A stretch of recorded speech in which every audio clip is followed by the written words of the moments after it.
We're on our first down here. We're first and 10 Rangers on the 31. Heading from our left to right. What do you think about our prospects tonight? Caleb, give us a background on both teams here. Well, let's start off with Redwood. We got Redwood coming in at 7-1, a huge turnaround from last season. Redwood's only loss came to Hanford in a 36-20 loss. And when we look at El Diamante, they're coming into the season 1-7. So just looking at the records here, you know, everyone's thinking this is going to be a Redwood win for sure. But yeah, and I'll follow the old Kirk Herbstreit model. We won't predict the game, but we like our prospects here. We don't need to predict score, but if you look at it, the only trajectory we see is last week, and we're a little bit of a downturn. They have some momentum. They got their first win of the year against Mount Whitney last week. So anything can happen in high school football, but we're hoping for the best. Okay, we're at 2nd and 10, 31-yard line. Rios under center. Flare pass to Reed Terry, number 13. And he's pushed out of bounds near the first down marker. He's just short. We're at 3rd and 1 from the 40-yard line.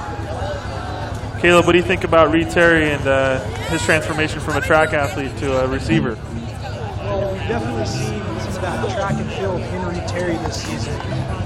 He's a speedster for sure, and you can tell he's an all-around athlete. He's a player who the offense usually looks for on short passes, but he has the ability to turn upfield and take it down. And I think he had his, if I'm not mistaken, his first touchdown either last week or the week before against Golden West or Hanford. I believe it was against Hanford. All right, on to our second first down here. It was a carry, James Richardson, which is a good sign for us if the folks watching at home, hopefully there's some of you out there. Our last game was against Porterville all the way in preseason, so we've been taking a break. We had some away games. We couldn't make the Golden West game happen, even though that was a barn burner. We'll talk about that later. But seeing James Richardson out there is a good sign for us because we have our three-headed monster that you talked about last time with Diamond Davis, Caden Schaefer, and James Richardson. So I'll let you highlight them as we see second down. Rios back to pass. Little contact, but we didn't see a flag there. So Reed Terry matched up with number 1 from El Diamante. Blake Taft is a junior defensive back. So what do you think about that three-headed monster and their prospects for going forward tonight and hopefully into Cowhide and playoffs? Well, obviously James Richardson started off the season as the number 1 back. He went down with a concussion injury. But while he was out, we saw Caden Schaefer and Diamond Davis, and they held their own. Yeah, that was amazing. Yeah. I think it was an upturn for them. What do you think? Diamond had some 50-yard runs against Golden West that was kind of kept us around. Diamond had a couple touchdowns a few weeks ago in the game. So Richardson breaks one. Little screen pass. Seems to be working on the edges for us. I think we have, I'd like to highlight a couple guys in that play because I saw them. We have Redwood stats here. Number 55. Matt Ramirez was leading the way there on that little screen there. So sorry about that to cut you off on the play, but what do you think about Caden Schaefer? I mean, he's a junior, right, if I'm not mistaken? Right. And so what we see with Caden Schaefer is he's definitely a different running style than James Richardson. James Richardson is more of a hard runner. Caden Schaefer is more of a guy who can come in and make cuts. Get around the defenders. James Richardson just runs straight through. Then we have our breaking a tackle is Reed Terry, I believe. Yeah, Reed Terry, number 13, with breaking a tackle on first down. So it makes a very manageable second down. We always talk about that. Last week we talked about, or last game we broadcast, we talked about it. Short second downs make it easy for the offense. Definitely, and that's the third time Redwood's gone to Reed Terry tonight. So yeah, they're looking to get him involved, I think, and maybe they hope for a mismatch or his speed to be utilized. The other back we can talk about is Diamond Davis. He's more of like, if you will, I don't compare a high schooler to Herschel Walker, but he's a Herschel Walker type. He makes one cut and he's through the hole. So that's amazing to see from a high school young man like that. making one cut. Typically, from what I've noticed, it's more likely Hey, to get Shefferly. the- Shefferly will see himself on this later.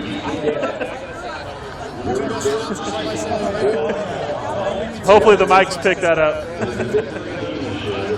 So what do you think? You were mentioning something about Diamond. Before we had a lovely intervening there from Mr. Shefferly.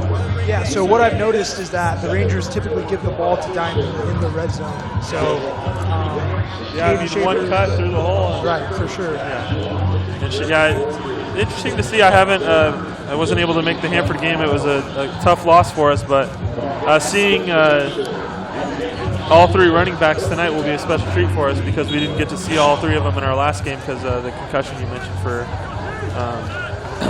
James Richardson. So we're facing 2nd and 2 here from the El Diamante 32-yard line. Sorry, I got to look over Mr. Ranger there a little bit. Man in motion. Pitch left to James Richardson. It's a halfback pass. Oh, and he had a man wide open. We'll just say, we'll leave the name out. We'll just say it was a great pass. Unfortunately, number 18, Spencer Gilbreth, could not hold on. Had a great play call there, 2nd and short. Went for a halfback sweep, turned into a pass. Put it on the money, but just fell right through. It's all right. We'll get it back here. I was talking to Spencer earlier, and he said coaches were looking to get him a touchdown. So I definitely think that we'll see him more later in this game. Hopefully we'll see what. I think they'll use that as motivation for him.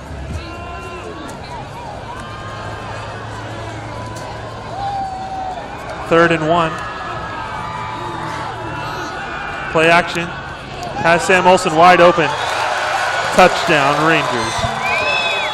And I believe I did some side research, and I don't know if all the Max Prep stats are up to date, but that would make it his 6th touchdown of the year. For Sam Olsen, number 82. I'll have Caleb fill you in on why Sam Olsen should be going to a D1 school. Well, first of all, his size, for sure. Don't you wish we were that tall, Caleb, a little bit? For sure. You look at him and you see a D1 football player. You see a tight end. He's a guy that we've seen him targeted a lot, whether it be wide open passes, he's a good route runner, or contested passes in the end zone. He can do a bit of everything. And I think like you mentioned, his size, can't really train size into people. So everything else, if he has the size and has the motivation and athleticism, get him in the right system, and he should be, in my opinion, a D1 athlete. Fresno State, UC Davis, Sac State, even up into the lower level Pac-12, in my opinion. I mean, I think he could play at Pac-12. What do you think about that? I think so, and I think it's just a matter of getting scouts out here to Visalia. Coming to kind of these tough, games, huh? So, yeah. Maybe they don't like the humidity or the heat or the smell in the air when you get into North Visalia and smell the dairies. All right, so we're up 7-0.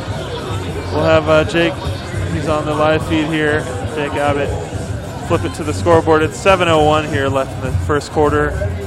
Nice sustained 5-minute drive, or just a shy 5. Kind of set the tone for the night. What do you think, Caleb, on the I think the mix of run and pass is what I noticed on that drive. For sure. So Redwood's getting all aspects of the offense involved, and that isn't necessarily something that we've seen in a lot of these games. Redwood scoring on their first offensive drive. So it's good that they can come out, get the offense and confidence, hopefully put a lot of points on the board. So, the defense can be. So that D line that I'm sure you'll highlight plenty of times tonight will get some big plays in them. It's a nice solid return for number 25 from El Diamante, Clayton Holsey, junior, free safety return man. Got him out to the 24-yard line. Is that a flag on the play? I can't see. Looks like a hold on the play, so it'll push him back from the 22 to the 12.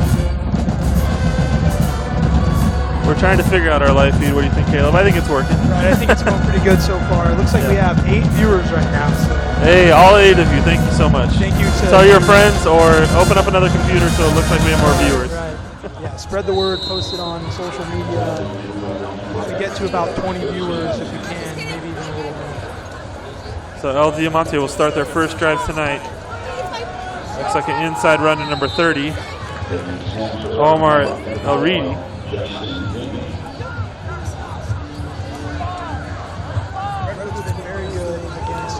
Oh, sorry, correction there. That was Daniel Lopez on the carry. Go ahead.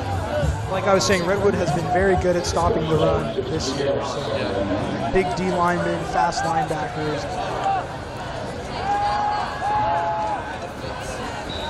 So on second and about 8 yards, quarterback number 12, Justin Vink, overshoots his man, looks like number 19, or no, 16, but we don't have a 16 listed here, so we'll leave it as is. So third and 8 from their own 12-yard line. El Diamante lines up. Pass formation, shotgun. And it looks like a completion. Great catch, shooting catch there. Santiago Guerrero with the catch. Great fingertip catch there.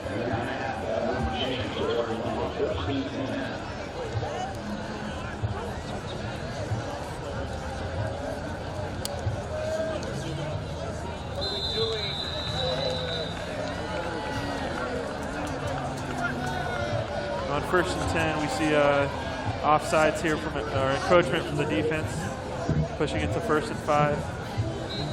Number 12, Justin Vink, has some size on him, 6'3", junior quarterback.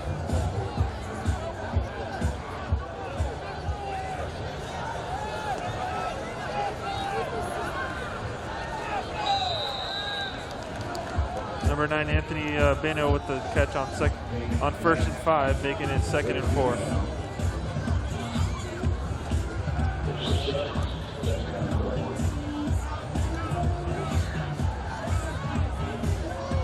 El Diamante on about the 30-yard line, heading from our right to left.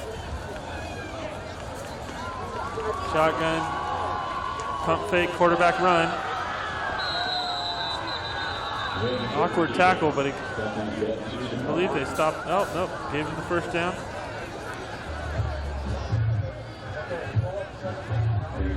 Gave him the first down. So we're on about the 32-yard line. So while we have some time right now, let's talk a bit about standings, and more specifically standings for the league, because this is a league game. Like I mentioned earlier, Redwood is 7-1. El Diamante, on the other hand, is 1-7. Now Redwood is 2-1 in the league, while LD is 1-2. We'll notice that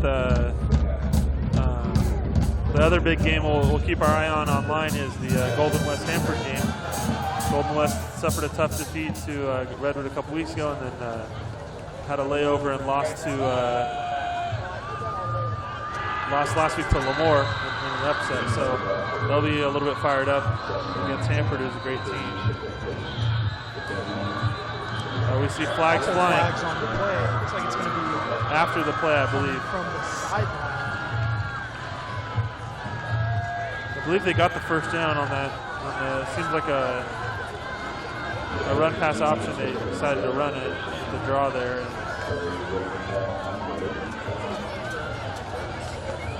refs are talking over it.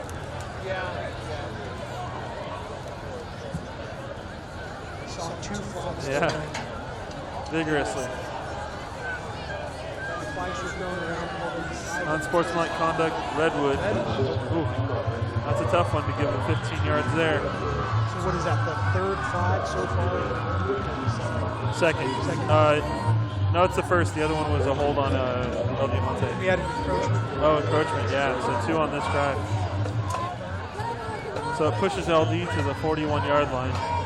So LD's been able to march and field quite a bit without actually generating a lot of offense. So we need our that D-line to step up here. First and 10, 41-yard line. Man in motion. An inside run that seems about a 3-yard gain, which is kind of what we need. We need to get him off the field here. So 32. Let's see here. Daniel Lopez with the carry. And Daniel Lopez is a sophomore, so seen a lot of young talent here over at LD. So see what happens on They've the definitely track. had a down year this year with those young guys. Hopefully, it's always good to have competitive leagues. Yeah. It makes things more interesting. So it's one thing when you have a good team and everyone else doesn't, but when everyone's solid, Yeah, it makes things more fun. Yep, makes the league better. So on second down, we have a flare pass to the left side from the quarterback Vinkin. It was sailed over the receiver's head. So we're at 3rd and 8 from the 39-yard line. Redwood 39 yard.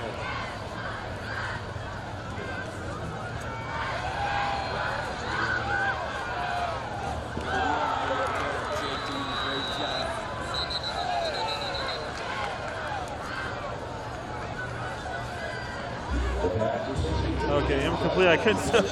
It's kind of hard to see on that side of the field with all the white and black helmets there. White jerseys, black helmet.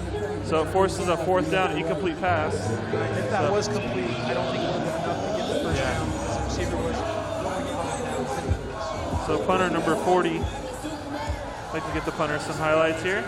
Max Marquez, the punter, in punt formation. Low snap, gets it off cleanly, nice punt.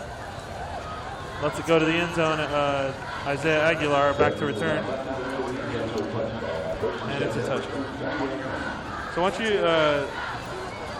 don't you highlight the teams, the win-loss for Redwood, at least so the fans at home can see how we've done.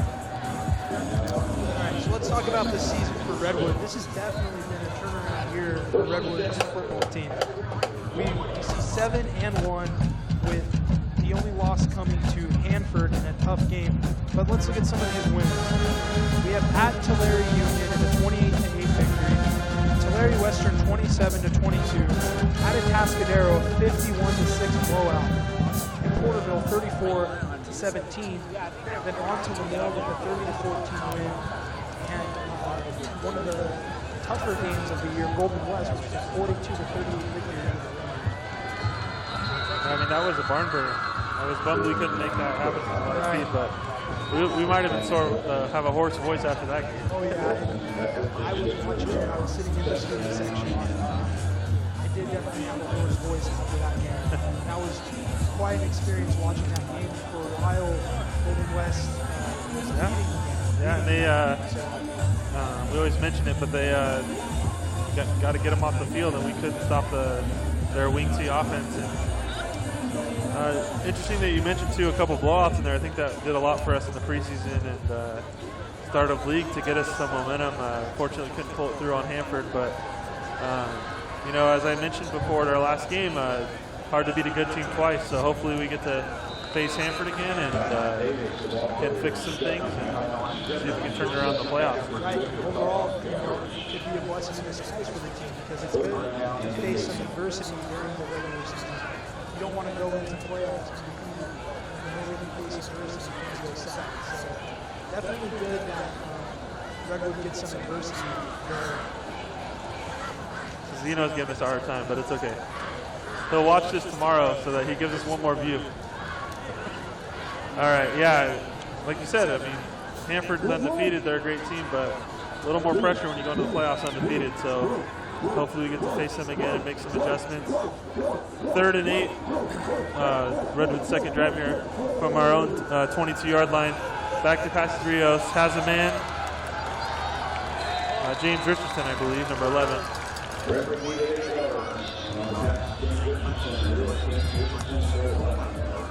About 11-yard gain for James Richardson, so they're about to the 33-yard line.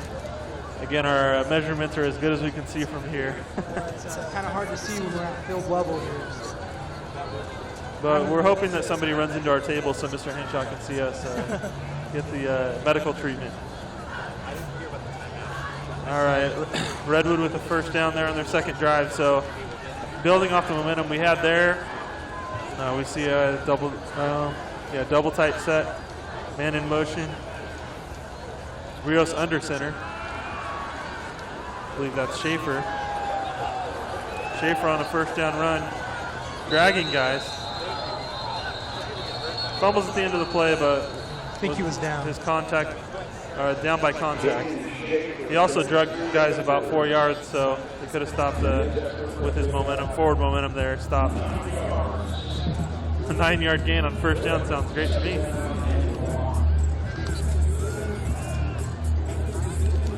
We can talk too a little bit about the rankings. We pulled them from Max Preps, and these are similar to our friend Mr. Papagni up in Fresno, Pag Meter. They list Hanford at 1, Sam Joaquin Memorial up in Fresno at 2, Redwood's listed at 3, and number 4 is a local school here at Tulare Western, who's also a great team. Definitely, and when we look at things, Diamond Davis breaks it down past midfield. Right, and when we look at things, it's probably going to boil down to those top 3 teams that we see here. Hanford at 8-0, undefeated in the league play. San Joaquin Memorial 7-1, but 3-0 in league. And Redwood at 7-1, 2-1 in league. So from what I've heard, just talking to some guys on the team, the coaches are thinking that it might boil down to those top 3 teams. I mean, Tulare Western was a tough battle for us too. So we'll see how they are. They're 6-2. They lost to Hanford as well. So their only losses are to teams above them in the rankings. Right, so right. I'm sure they'd love to top 3 face teams those, in the league. Yeah, I'm sure they'd love to face those teams again. So first down after a long run for David Davis. It's first down at the 36-yard LD 36-yard line. Caden Schaefer on the outside edge, breaks through. Touchdown, Rangers. Caden Schaefer, 36-yard line, or 36-yard run. I noticed our receivers blocking way down the field. I noticed that too. Some great blocking, not only from the offensive line, but from the receivers as well. Schaefer was able to get to the outside and follow his blockers and get into the end zone. So we're at a 36-yard touchdown, followed by, I believe, about a 20-yard touchdown pass. So not easy touchdowns, but making it look good with we're 13-0 with a minute left in the first quarter. Reed Terry to kick the extra point. And blast it through. 14-0, 58 seconds left in the first quarter.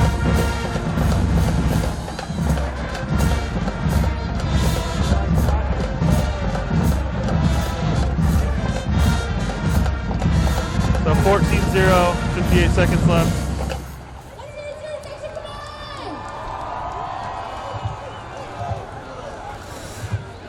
We can shout out our sponsor tonight. I guess our one sponsor would be Miller Brothers Screen Printing. From our blackout t-shirts, we're getting in the spirit here with the Ranger blackout. Right, Mr. Miller makes the best shirts in town. I've never been disappointed by a shirt that he's made, so big shout out to him. So I think we could say, I don't know what the website is, but Google Miller Brothers Screen Print or MillerBrothersScreenPrint.com. Follow him on Instagram. Yeah, check him out on Instagram to get all the latest in apparel. He supplies a lot for our campus, our city, a lot of restaurants in town, so he's a great guy and a fantastic teacher on our campus. Right, and he's done a couple of charity events where he's printed shirts on site after we had that pretty big fire downtown.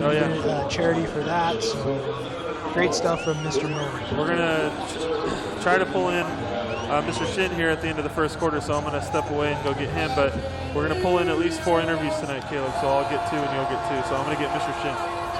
So be thinking of a couple questions.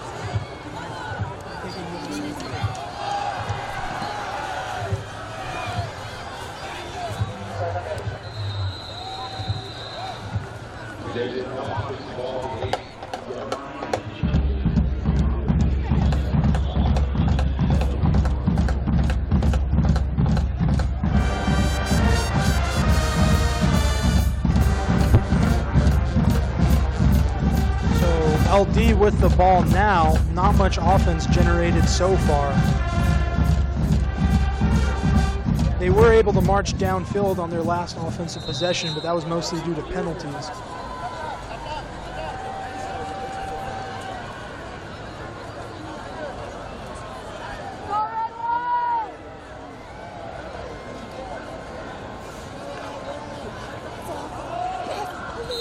It's like a run stuffed, didn't gain anything there.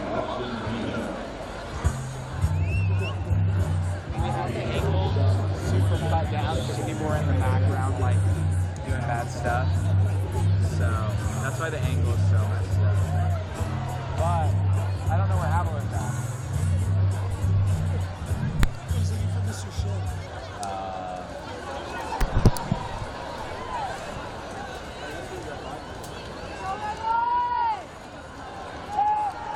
The roll out to the left side and a pass. It's going to be incomplete.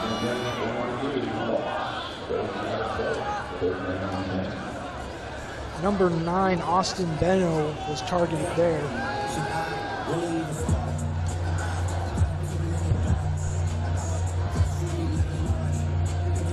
That's going to make it 3rd and 10.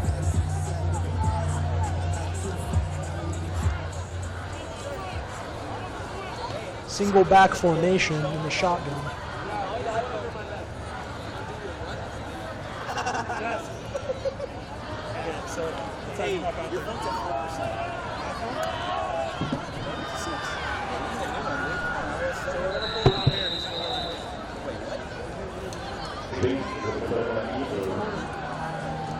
Use that camera.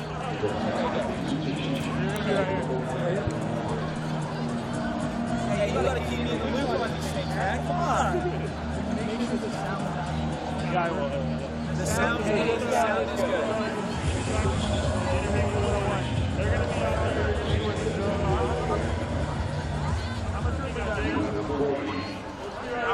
That's good. That's good.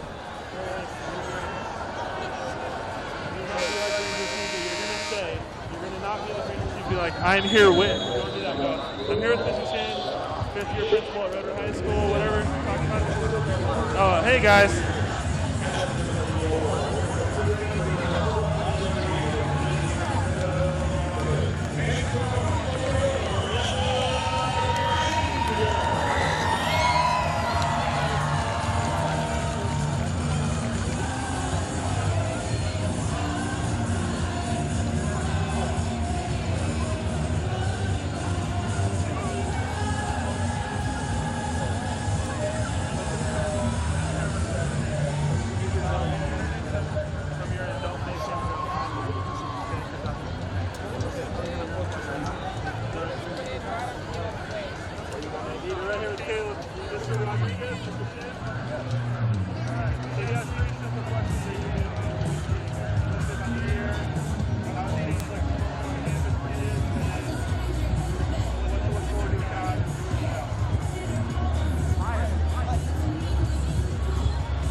Hey folks, Caleb Rodriguez here with Ranger TV, and I'm here with Mr. Shin, 5th-year principal at Redwood High School. Mr. Shin, tell me how you think about the football team this year.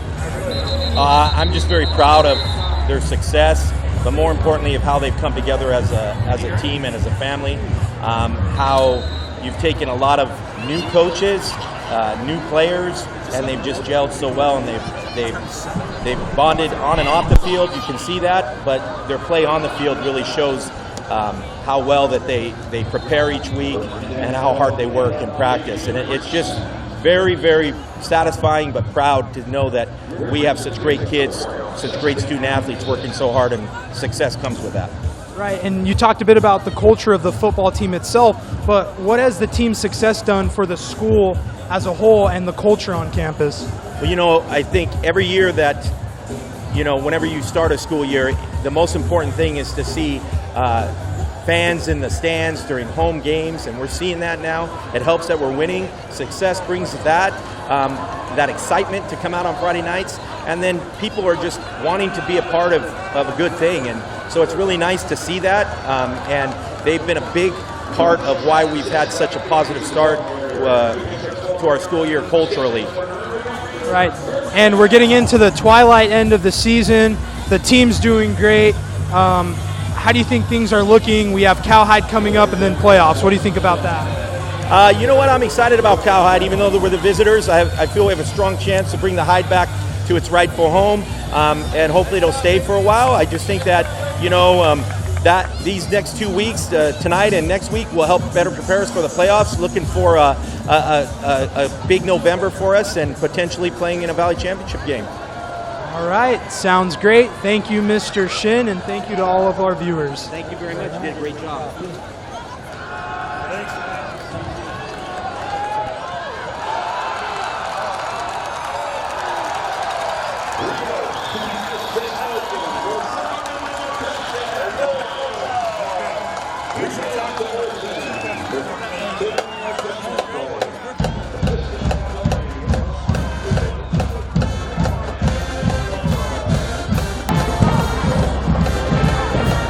All right, we're back here.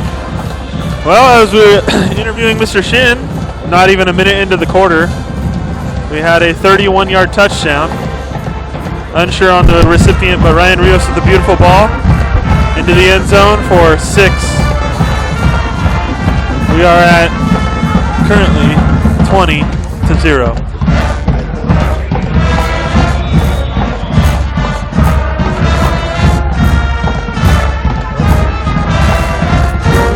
Mr. Lord. Good. How are you, Mr. Lord? Awesome! All right. 21-0. 11 minutes left in the quarter. Let's get a shot here of our student section. And so that would be Ryan Rios' second passing touchdown of the game. I believe that's his 11th on the year. Yeah, I mean, great 2 balls to Olsen on the first one. Oh, you unplugged yours. Yours is loud. All right, so we have kickoff here from Reed Terry from our right to left. It was good to hear from Mr. Shin about the culture on campus for kids and how that's been impacted by this team's success, and it seems like that success is carrying, that culture is helping the team tonight again. Right, and when the football team's doing good, it just improves the overall mood on campus. You have people in the student section and other people who come and watch the games, and people just come and have a good time and watch the team do what they do on the field.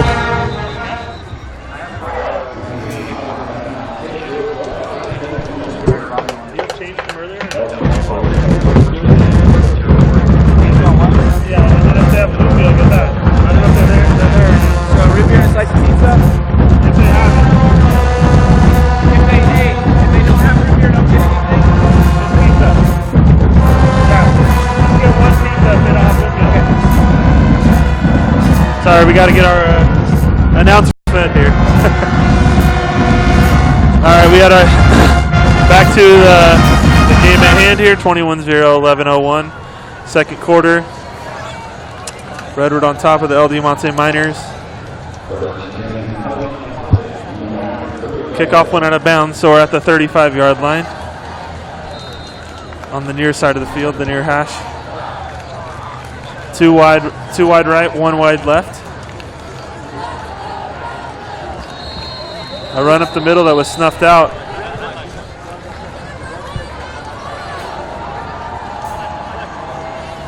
In on the tackles, Marcus Correa.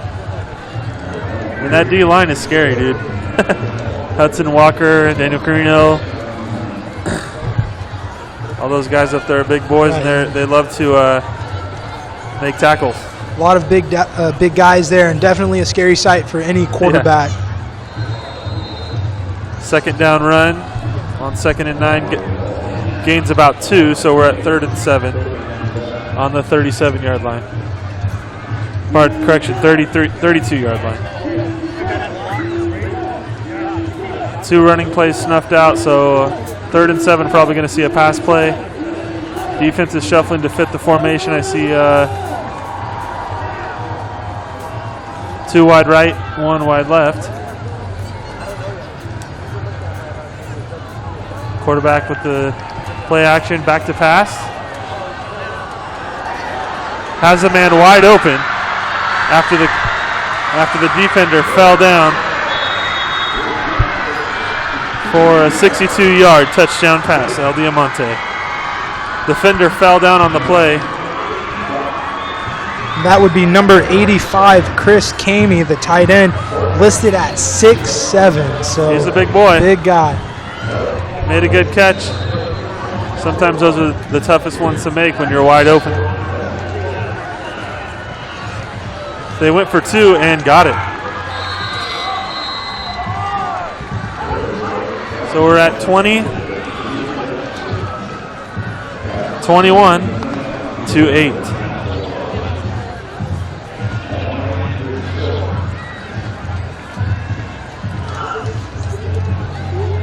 And I'll just say this: our coaches aren't happy about that one. I'm sure they were hoping for they were hoping to keep LD scoreless. Yep. But sometimes it just doesn't work out like that. So 21-8 at 9:44 here in the second quarter at Mineral King Bowl. El Diamante gets on the board with a 62-yard touchdown pass. Redwood to receive a kick.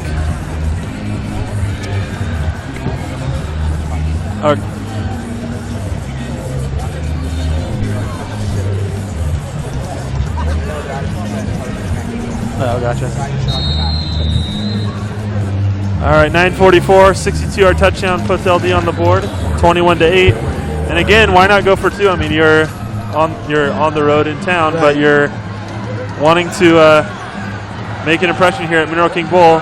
Aguilar shoots through to the 25-yard line.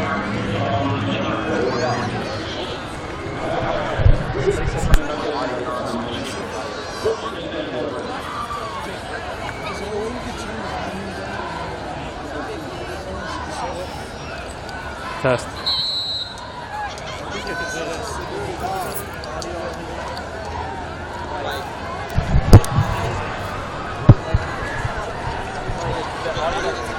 Yeah, it's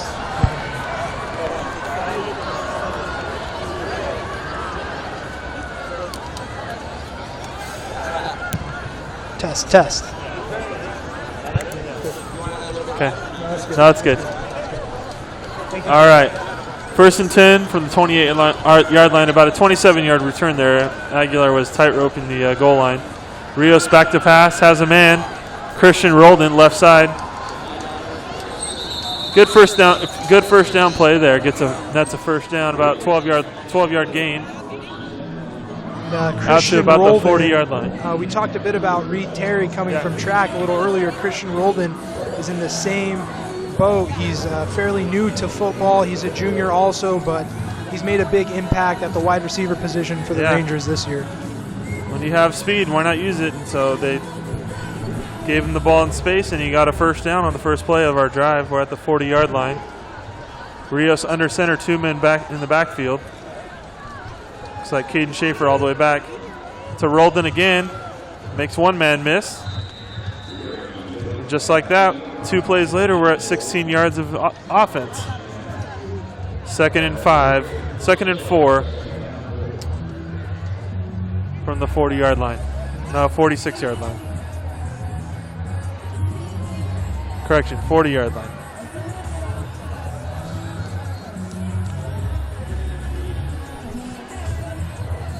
So far, I mean, you don't want to do the old announcer's jinx, but Rios has had a solid game.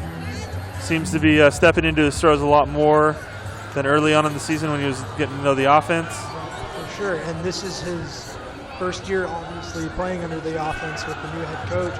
And this is his first year starting on varsity. So definitely some adjusting there for him, but he's managed it very well. He's managed the offense well. Each game he's got better and better. He's making good throws, going through his progressions. Yeah. So great run on second down. 2nd and 4 from James Richardson. Out to the El Diamante 46, about a 15-yard gain.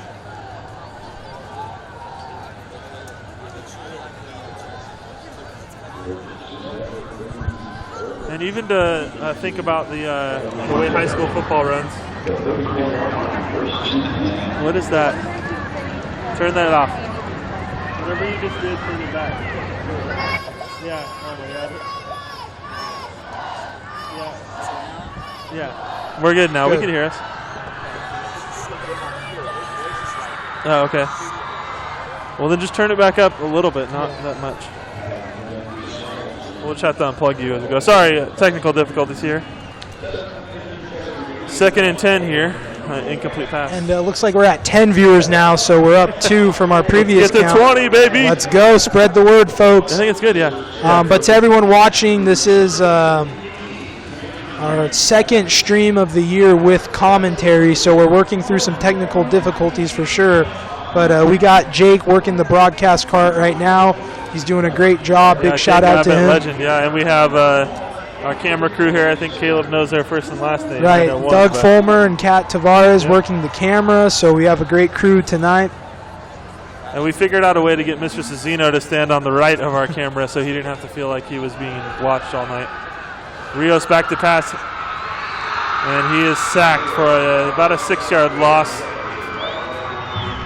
They blew up one side of the line, and they got caught off guard there. And I heard you talking a little earlier to Mr. Suziño about Sean McVay on the Rams and how he has a pullback guy on the sideline. So Mr. Suziño's been pretty good this game, but if he gives us some trouble, we might have to we'll have Doug go hire a pullback guy. Or we'll get Mr. Lohr involved. So not a way to come out here after the 3rd touchdown. We get to 11:01 and we're up 21-0. They've scored on their drive, push us back to a 3rd and 18. Right, 3rd and 18. Usually, most coaches here play it safe in terms of maybe not a run, but they might do a screen to Olsen or screen to Schaefer. We'll see what happens. You never know. Sharton looks like they might be looking deep. No. Has Olsen. About a 10-yard gain, so get us back to 4th and 8. I don't know what we'll do here. Interesting part of the field for high school. Right, and on any other down, that play would have been good enough, but after the sack, that wasn't quite enough for Redwood to get the first down there.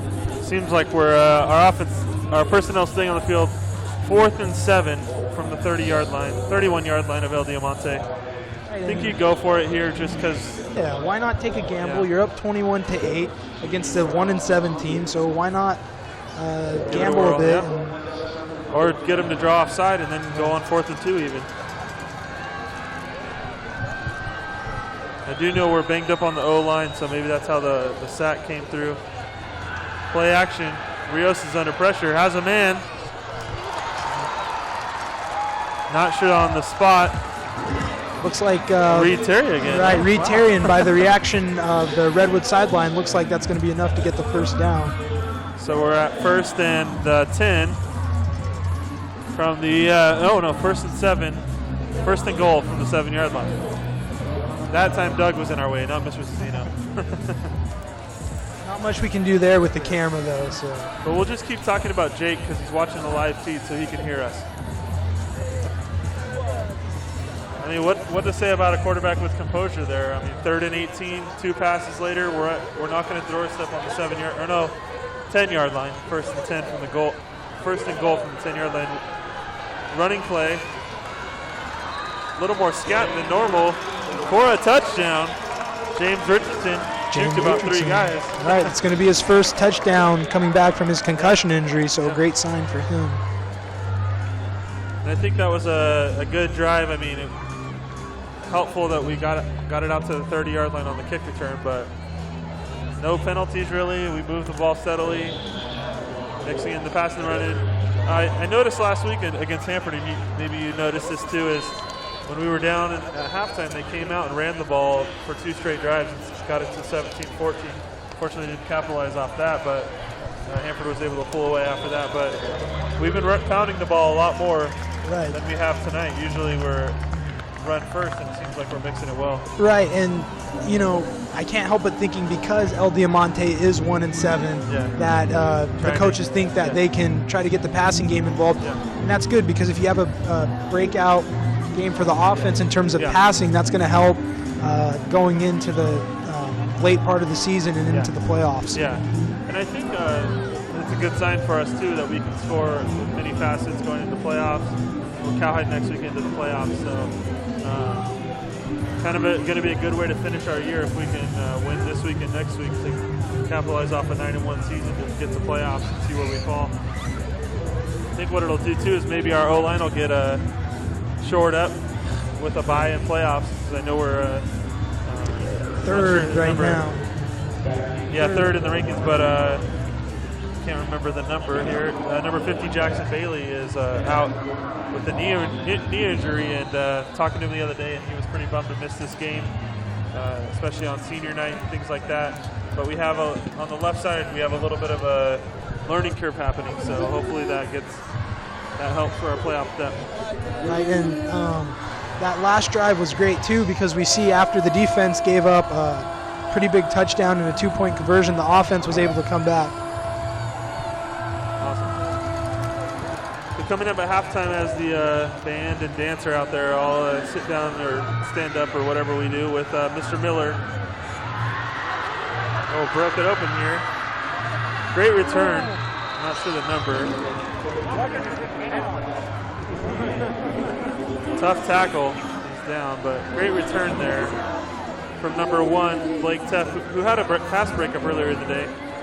So 1st and 10 from the 46-yard line for El Diamante. 4:46 left in the half. Again, at halftime, we'll have 2 interviews.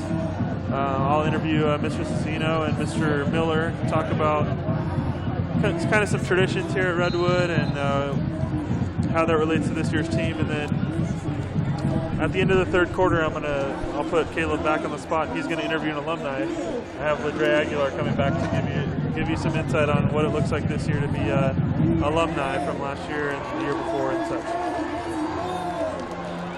So we're trying to mix in a real announcing feel here. So El Diamante with great field position to start their third drive. Down 28-8, 4:46 left in the second quarter. 1st and 10, handoff. Then our D-line was on top of that one.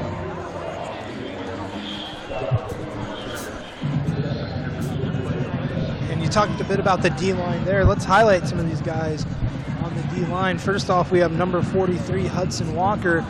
Yep. D1 college athlete, no doubt. Same as Sam Olsen.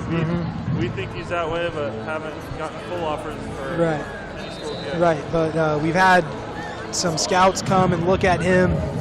Definitely been a leader on the defense. We have number 99, Marcus Correa, as well.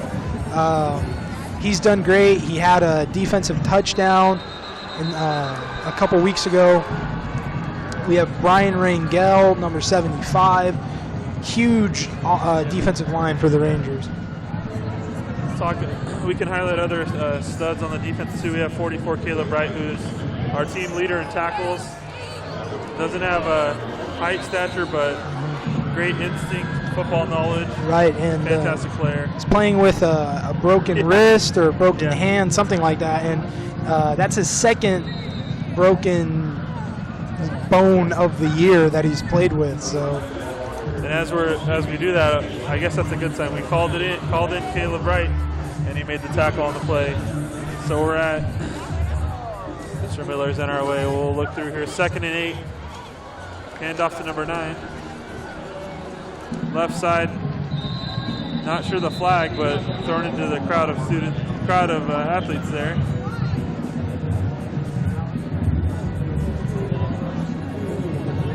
Usually in the area of a hold, but we'll see. That's correct. I think their third penalty of the night for El Diamante, holding on a 2nd and 8. 2nd and 8 pushes them back to about a 2nd and 18. Right, so we've seen quite a few penalties tonight for both teams. I think that's at least 3 or 4 from each team, which isn't a good place to be, but I guess mistakes happen. I'm sure they'll be talked about at halftime. So check my 2nd and 18 call. It's actually 2nd and 15. Play action, has a man. Still has a man. Feet got tangled. El Diamante sideline is calling for a flag. Right, and what I saw there is that there was a little bit of contact, but not necessarily enough to warrant a flag. Seemed like the wide receiver just got tripped up a bit there. Well, I think if that's a good ball, he might give him that one, but the ball was a little bit underthrown.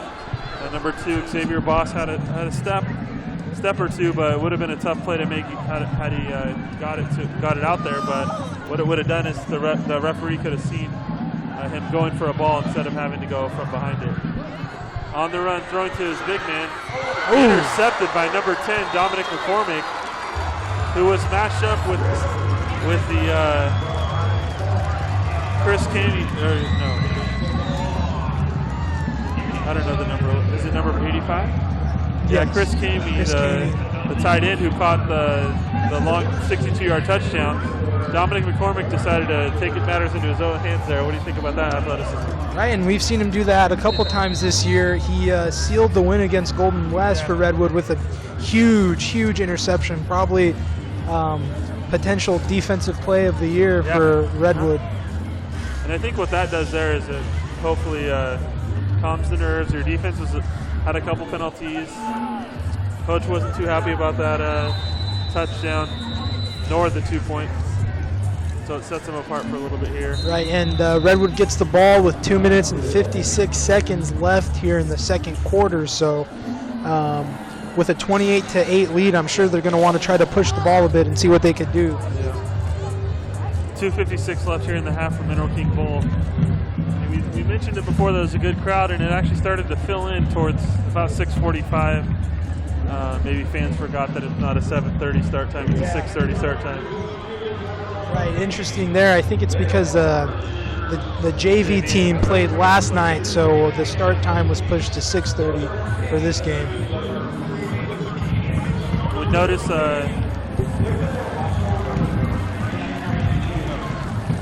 and I think the good thing here for this game, again, tough loss last week. I think Coach Charton knew that was going to be a tough game no matter what, but he knew he had to get his boys built back up here for this game. Records in high school football don't always mean everything, so having a 1-7 team, you've seen upsets that are worse, so he had his boys prepared tonight so far. Right. Coach Charton, his first year coaching here at Redwood, he's definitely a high school coaching guru here in the Central Valley. Coached Dinuba for a number of years. Built a great program at Dinuba, had a few players go D1, Marcus McMarion, quarterback who played locally here at Fresno State, also in the Pac-12 at Oregon State before that. So, and now, thankfully, we have him here at Redwood. Yeah, he's made a good impact so far. Right. See how the year ends up. Back to passes Rios. Had a little pressure there. But made a decent throw. Receiver stopped short on it there, but that I believe was number 31 Ashton Ibarra targeted there. Haven't seen him targeted too much so far. So he's a big sophomore at 6'2". Right, and so I think possibly at this point in the game with a 28-8 lead, the Rangers are possibly looking to get not only score more, but maybe get some of those guys involved who don't necessarily get in all of the games, get some of your second stringers in there, because I mean, huge team for Redwood this year, a lot of players on varsity, so it's always good when you have a big lead and you can get all of your guys involved. A good play by El Diamante's defense there. 2nd and 10 for a loss of about 3. I'll check that too. So 3rd and 12 from our own, I want to say about 8-yard line. Now, left. 3rd and 10 here. Redwood's backed up against their own end zone. I don't think they'll pull anything here. Maybe not. In these situations, sometimes we like to get Olsen out on the edge on a screen. So he's lined up on the inside on the line, but on the wide side of the field, so see what happens out there. Rios back to pass from his own end zone. Makes a good pass. Near the goal marker. And it's a first down. Right, all right, well, so I guess my prediction there was wrong, but I guess the coaches are wanting to try to push it downfield and see what they could do. Either go for the touchdown or potentially set it up for a field goal to put some points on the board at the end of the half. All right, we're nearing halftime, 147. I mean, that throw was, again, with a little bit of confidence, stepped into it, was able to step into it with good protection from his O-line. And Christian Roldan with his 3rd catch of the night. Diamond Davis in the I formation with, I believe, Richardson in front of him. Rios under center. Play action. Screen to Olsen. We see a flag down. Usually it's for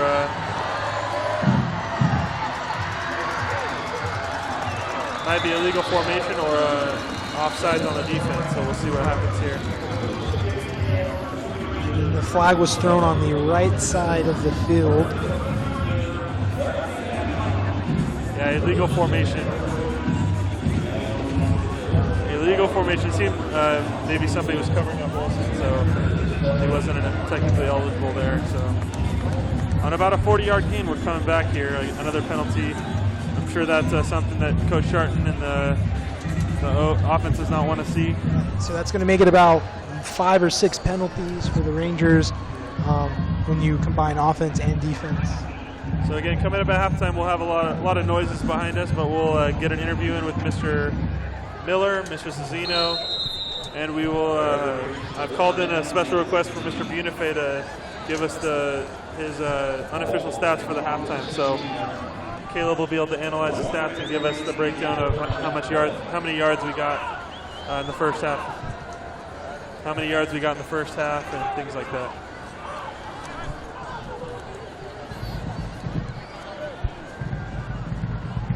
Kind of adding new wrinkles as we go. What do you think about? I think it's cool getting stats from Mr. Bunife. Definitely, each week we're up in our broadcast. Lets it go. Oh. Had a step on the receiver. Ooh, there's going to be a flag there. Flag down.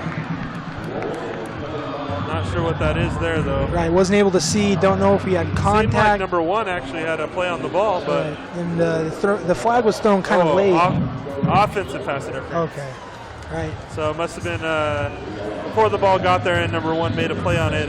Seems like the receiver rolled in, decided to help his quarterback, but a little too early. Right, and the flag was thrown a little late there after the play had already ended. So interesting call for sure. It was a tip, and it wasn't really affected by that play. So interesting. 33 seconds here in the half. See if we decide to take a knee on first and 23, or what we're going to do here. Back in the I formation with Diamond Davis standing on the goal line.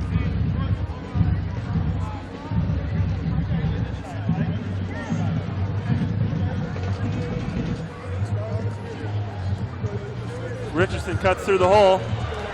Oh, face mask. Got to be a face mask. Gets a 21-yard gain right there. We got some dirt.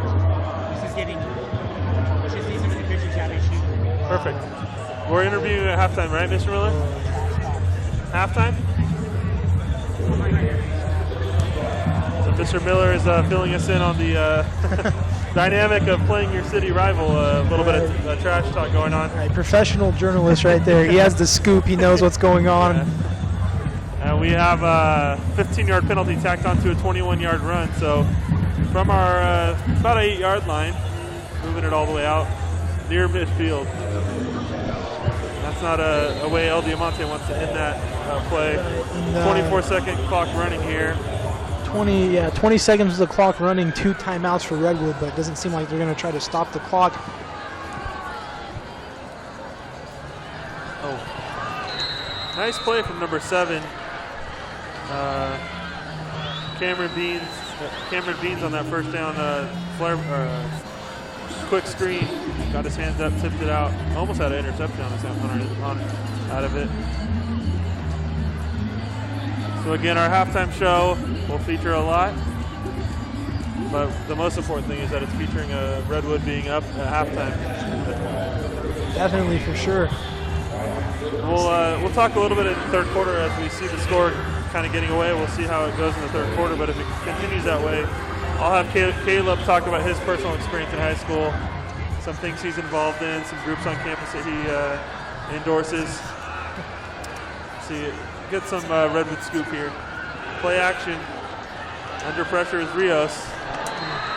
And he got sacked to end the half. All right. So I think we're going to get some interviews started. We have our timeout here. Nope. Didn't get the timeout in. So time's going to expire here in the first half, so we're going to bring you some interviews, hopefully some shots of the halftime show with the band. So, all right. I'll get set up here for our interview, so we'll be back shortly.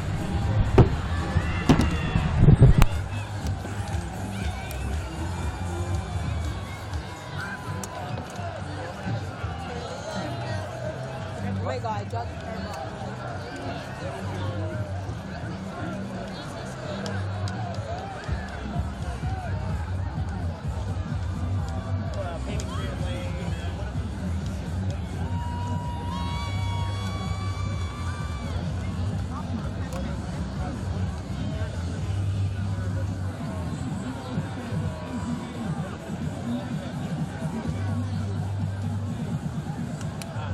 It's like lighting a fire.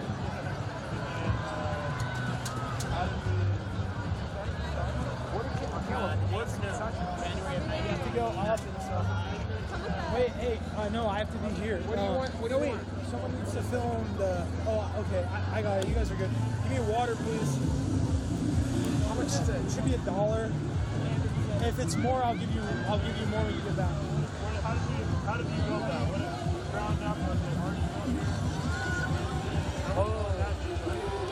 We are rangers. We keep clearing the board.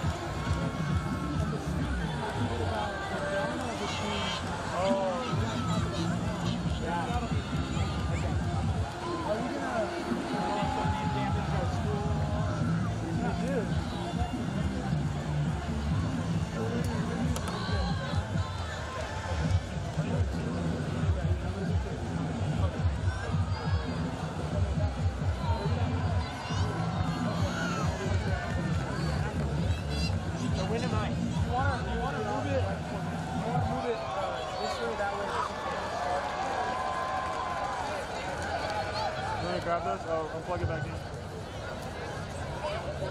Plug it back in.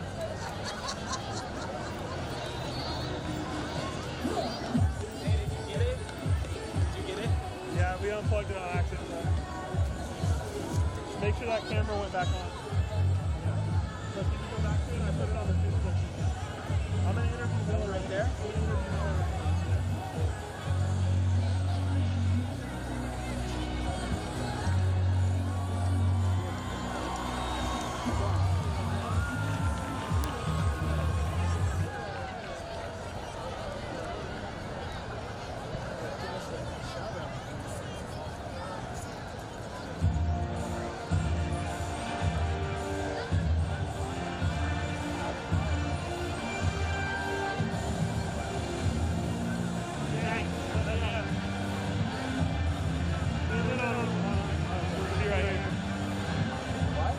Zoom in on us because we're going to be right here.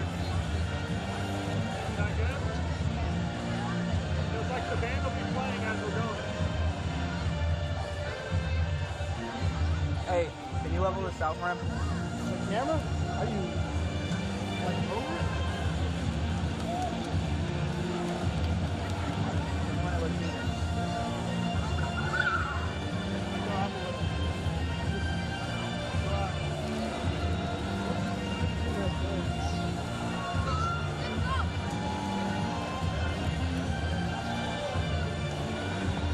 Hey, is he on the right or left side?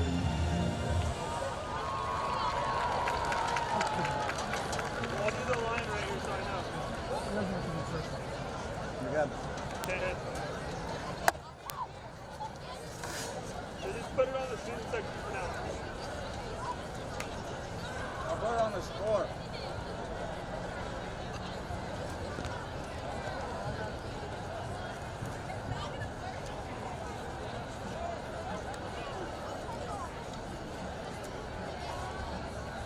What happened to our filmers?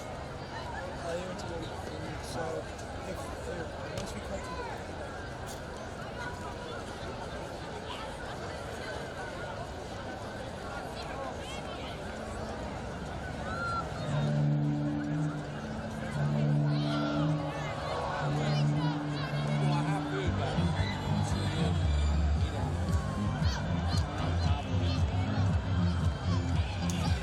it's like $2 a slice.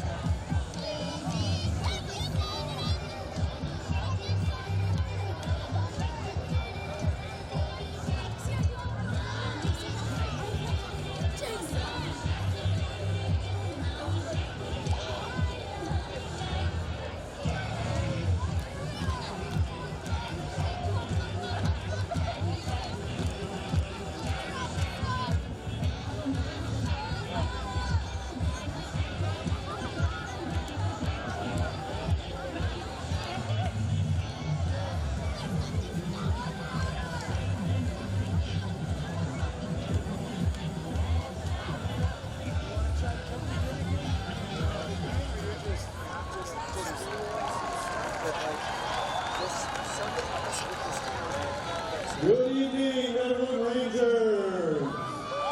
Please welcome 2019 Redwood Ranger Marching Band and Color Guard. Redwood Rangers led by drum major Jackie Marquez, Color Guard Captain Sophie Avalon, Percussion Captain Felissa Basso. Staff includes Joey Hernandez, Regina Bob, Rufus Biggs, and Sean Nesses. The Redwood Rangers are under the direction of Mrs. Jordan Ray.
Drum major Jackie Marquez is your man ready.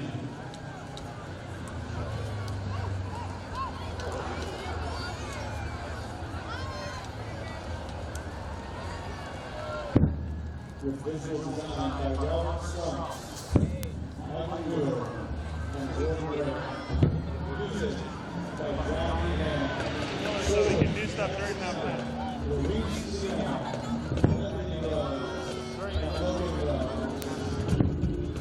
He's right here. So you're going to switch when I'm ready. Give me a thumbs up.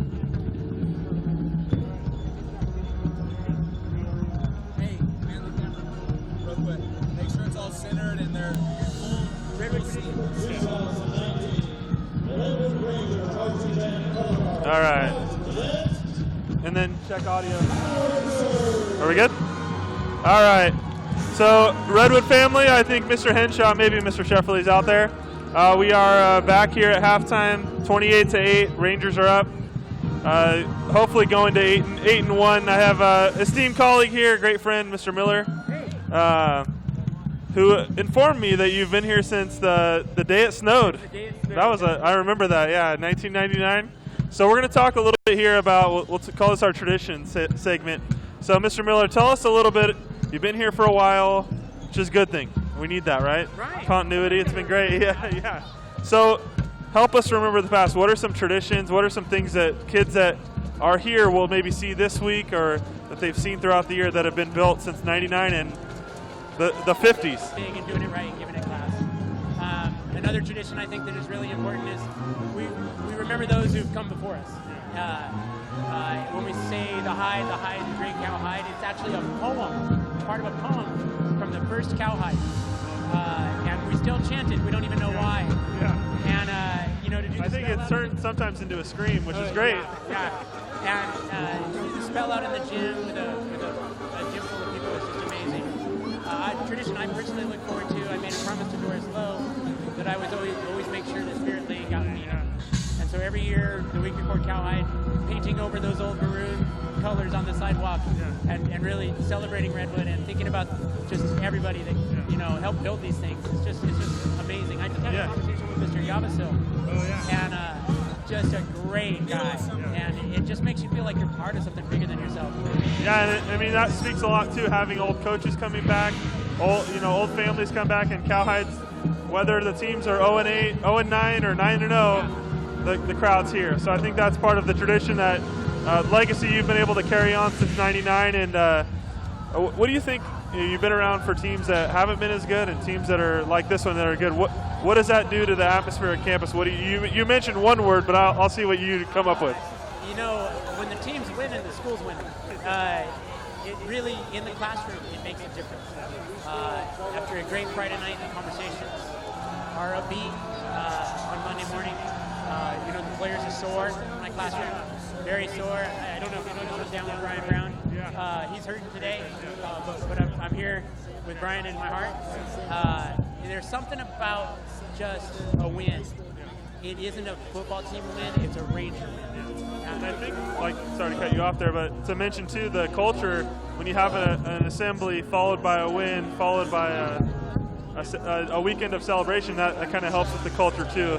What are your thoughts on how the rally culture has been built since '99? I know you were a big part of that. We had Miss Dirksen, Mr. Lopez, Aguilar, good traditions built up, and now we're with our new ASB. What does that do for her, and having a team, starting your first year out with an 8-1 team or a 7-1 team? What do you think that helps her, or with the rallies and things? Kind of fill us in there. Well, I have had in the past few times to take the Cowhide over to the Whitney gym and to take it into an assembly, and it was sad. It was dark, and it is.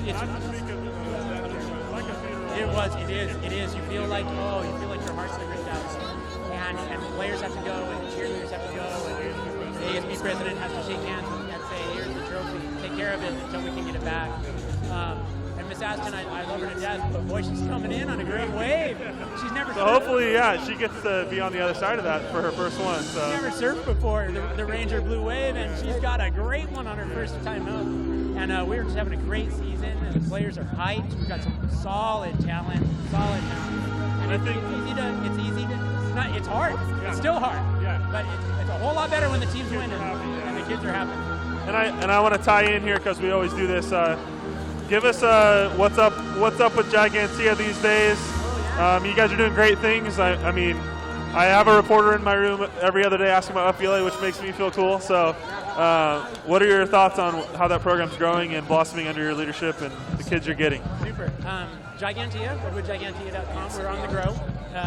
We've added a section. We went from 25 reporters to 50. We've got online content about every 2 hours throughout the day. Including an interesting one today of a car accident near school. Yeah, your kids were on it. Oh yeah, and that story is deep. We got it right, and the Times Delta beat us with the headline, but we beat them with the truth, and we own that story. If you go to online and read about that car accident today, we had the guy's name, we had the details, we had his health conditions in about 45 minutes. And you talked to probably 10 different groups of people. Yep. And we talked to school officials and city officials, and it was a big story, a big breaking news story that we got to post. Right. I was watching the traffic, and we were being read in Dallas, Texas, Fargo, North Dakota. I didn't even know they had the internet in Fargo, North Dakota. No offense to our one fan watching from Fargo, because it's cold there.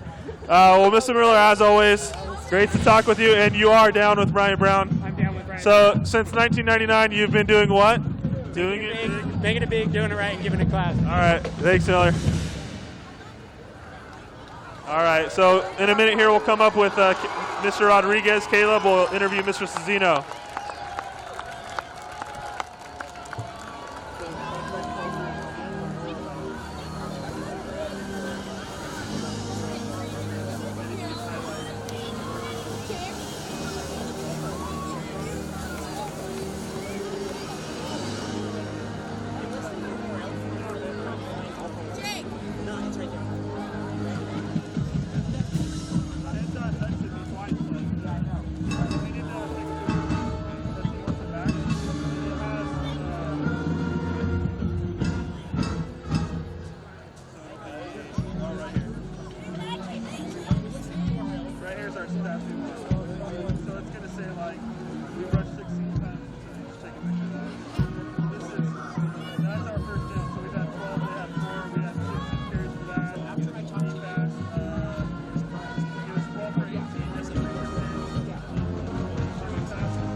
live feeding the game for the YouTube channel. And these guys are just doing the comments right now. So this is live feed for them too right now.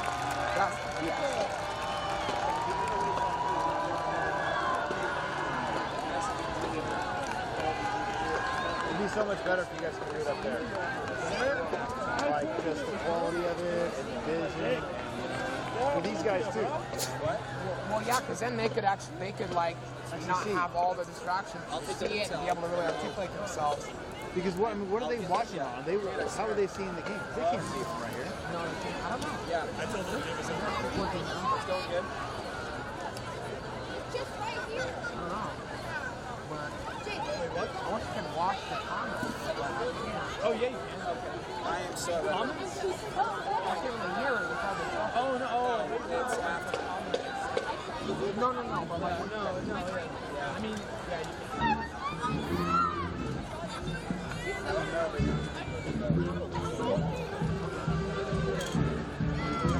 I will call you after. He's like,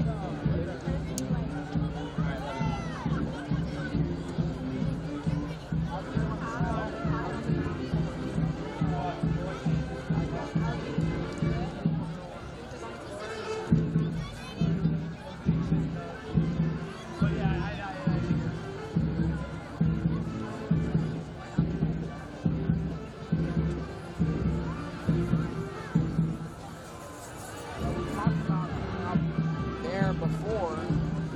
I don't know what stopped us. Are they gonna rip that? It's a what? What are you using? Are they gonna rip that? I don't know. What if it doesn't rip? Oh my god, they sabotage. I didn't do 18 classes back then. I didn't have time. All they have to do is run it really easily explain some of your stuff. Back then, coaching was like an extra 30 hours a week. So I didn't like better. Hey,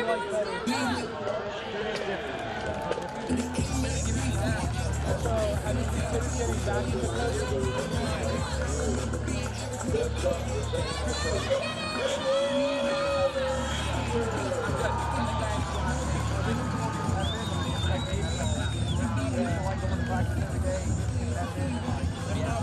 Hey, let her know to switch this too.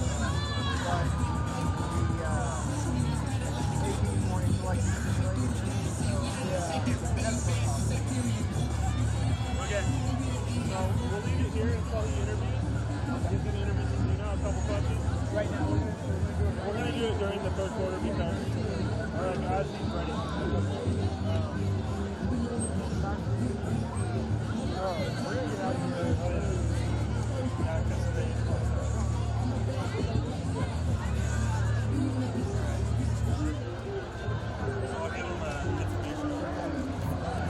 The only thing that sucks is when it's a blowout, LD's just going to keep passing it, so it's not going to run like Well, but we will though. Yeah, we'll run. All right, just to give a little insight here, about a minute 56 left in halftime. You'll notice the score 28-8 at Mineral King Bowl. El Diamante will receive the second half kick. Coming up soon here, we will have Mr. Suziño interview with Caleb Rodriguez. When Mr. Suziño's available, he's trying to scurry the band off the field to get him started here. So in a couple minutes, we'll start off with the interview, a couple questions, and we'll get underway here at Mineral King Bowl. 28-8, your Rangers are ahead of the El Diamante Miners.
folks. I'm here with Mr. Suziño, our athletic director here at the Redwood versus LD game.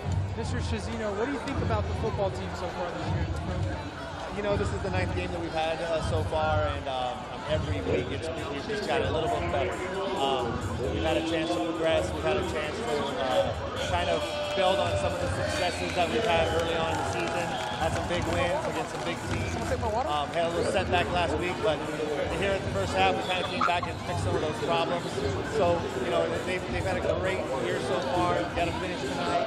Got next week, obviously, is a big game anytime you play your rival. So it's been fun so far. I can't wait to see what happens.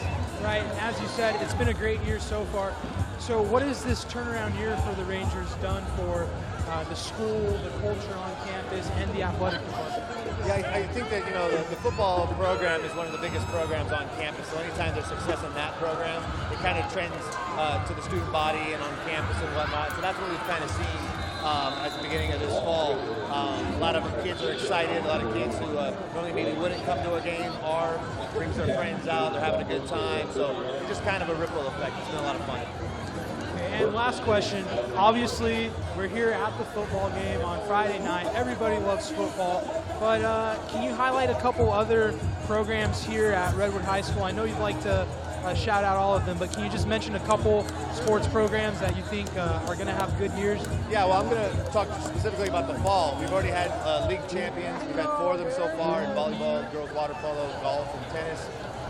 You know, the 2 cross-country teams and boys water polo are right there, maybe putting a cap on that in the next couple of weeks for another league title. So really doing well. I can't wait to see what the girls wrestling does. They had a young group. It's in their 4th year now. They had some state qualifiers. That's going to be a lot of fun. And then obviously the spring, we always have a lot of success in all those sports as well. So it's infectious. Right now, all the teams really are having a lot of fun and putting a lot of work in and showing on when they compete. So can't wait to see what happens in the winter and the spring. Yeah, definitely. I know everyone's looking forward to it. So thank you, Mr. Suziño, for this interview.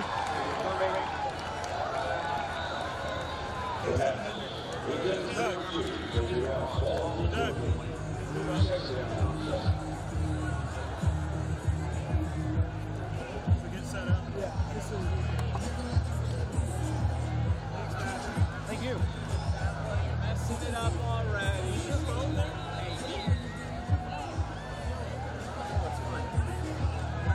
want to beef, right? Swear to God. Dude, I looked at veggie, I looked at meat, I'm like, okay, good. What circumstances is it okay to get veg? All right, guys, we're back up and running. El Diamante with a big play here on 3rd and 7 from their own 32 to start the second half. Down to 11:06 here in the third quarter. 28-8, Rangers still leading. Big play was from looks like number 9, Acebino. They're going no huddle. Vink under center, or in shotgun. And we have Daniel Lopez up the middle for about a 1-yard gain. Seems to be can you hear still? All right, so we're getting our audio back up. Thank you for those viewers there. I appreciate the lively chat. Let's keep it focused on the Redwood game here. Lopez on the left side. Breaks 1 tackle. Yeah. And Redwood with the timeout. Frustration boiling over from the coaches. So we're going to need to move some viewers out of the way here. 10:18 left in the third quarter. El Diamante driving 3rd and 2 on the Redwood 29-yard line. Came out of the half fast. And we'll move some people here. Hold on 1 second.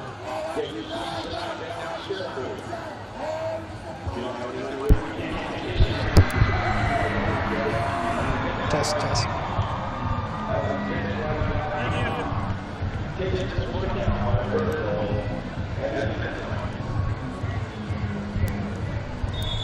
All right, we're back in action here.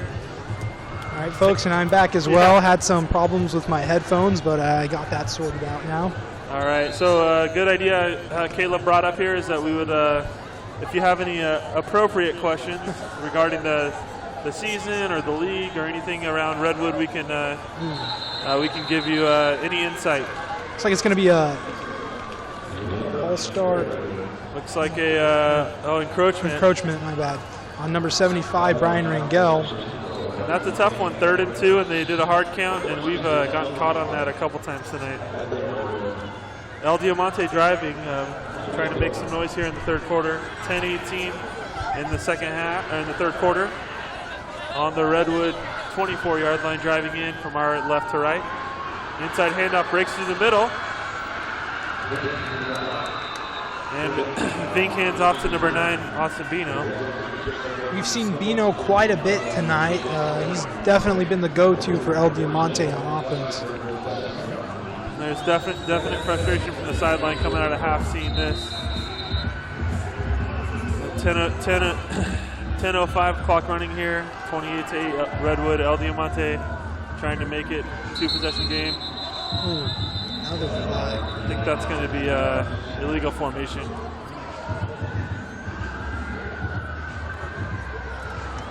Yeah, illegal formation. 1st and 12, or 1st and goal from the 12-yard line. 9:58 left in the quarter. I think the good thing for El Diamante here is that they're getting a little bit of momentum. They switched to a no huddle, which is kind of what you have to do if you're down by 20, with high school quarters being shorter, 12 minutes. Redwood defense trying to get their bearings straight here. They're in the bunch set here, goal line set. Hand off to number 9, breaks it outside, 2 men on him. Great gang tackling there. 4 men ended up coming in. And you talked a bit about the drive that El Diamante is putting together coming out of the half and the frustration that the coaches must be feeling right now. You also mentioned that last week, coming out of halftime in the Hanford game, Redwood was down and came back with 2 touchdowns after the half. So obviously we don't want to have the opposite of what happened last week with Redwood coming out of the half hot, and we don't want to see that momentum coming out of halftime be diminished. All right, we had a viewer, David Amaya, just to give you a heads up, Cowhide is next Friday, November 1st here at Mineral King Bowl. Mount Whitney will be on the home side. Redwood will be on the away side. 3rd and goal, and the defense comes up big at the 4-yard line, holding up number 9, Bino, I'm not sure. Tough runner, gets his shoulder square and hits the hole. So we're on it's 4th and goal, assuming El Diamante is going to go for this. And again, if anybody has any questions on the live chat there, we'd love to answer them about Redwood, the football team, any stats or games you need information on, we can help you out. El Diamante, 3 men in the backfield, hand off on the goal line, pushing, he stood up.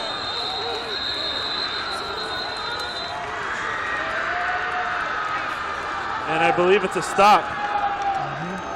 Forward progress stopped, and they blew the whistle. The runner believed he was in the end zone, but he was stopped at the 2-yard line by our defense.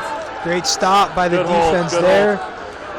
El Diamante side thought they had it, but it was a stop. Great job by the front 7 there. So, got to lean on that O-line here to protect the quarterback or get us a one segment.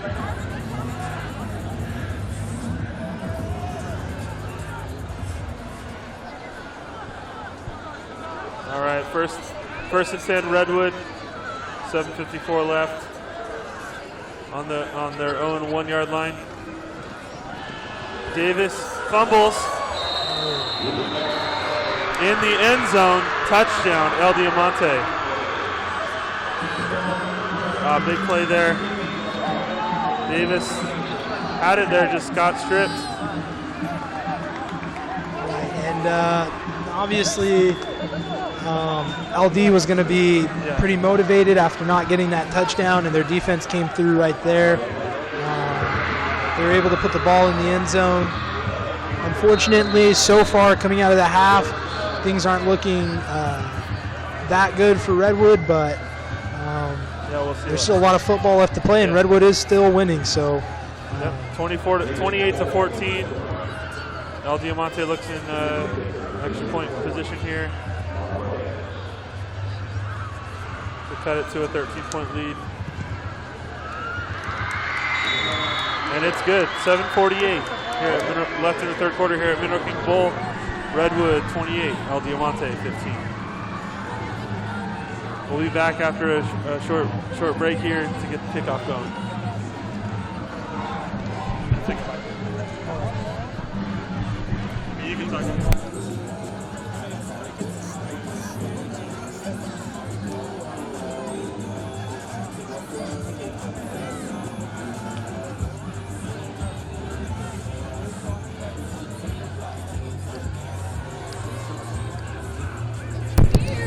all right, folks, as we get ready for the kickoff, let's highlight some of the stats from the first half. Redwood had 12 first downs compared to 4 first downs for El Diamante, 163 rushing yards for Redwood compared to 37 rushing yards for El Diamante, 12 pass completions on 18 attempts for Redwood, with only 3 pass completions on 10 attempts for LD.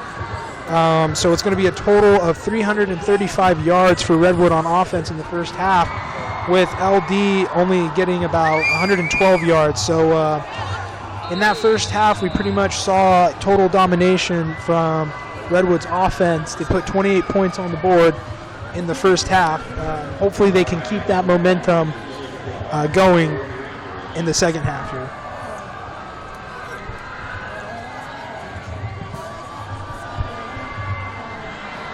So far in the game, both teams have each had a turnover, with El Diamante's turnover coming on an interception from Dominic McCormick, and Redwood's turnover coming on a fumble from Diamond Davis that El Diamante was able to put in the end zone.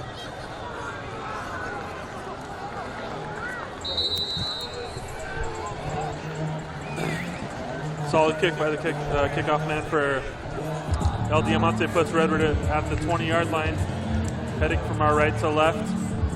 1st and 10.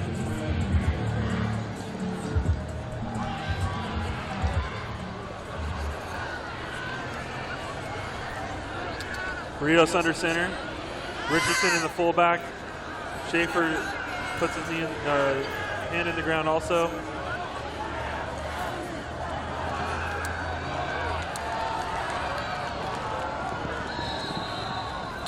Solid completion, number 31, Ashton Ybarra, the big sophomore we were talking about earlier. That's a first down. 1st and 10 from the 31-yard line. Right, and we see a lot of diversity in terms of play style for Redwood's receivers. Some guys we've highlighted through this game so far have been Reed Terry and Christian Roldan. We've seen Ashton Ybarra there. Of course, Sam Olsen at the tight end position is a great receiver for Redwood. One player who we haven't seen in this game is number 1, Brian Brown. He's sidelined with an injury, and he's also been the number 1 receiver for Redwood. So it definitely stings a little bit not having Brian Brown, because we've seen Ryan Rios hit Brian on quite a few deep balls this year, and he's been a red zone target for Redwood on offense. First one that comes to mind is a 56-yard gain to put us in position for the game-winning touchdown against Golden West. Right.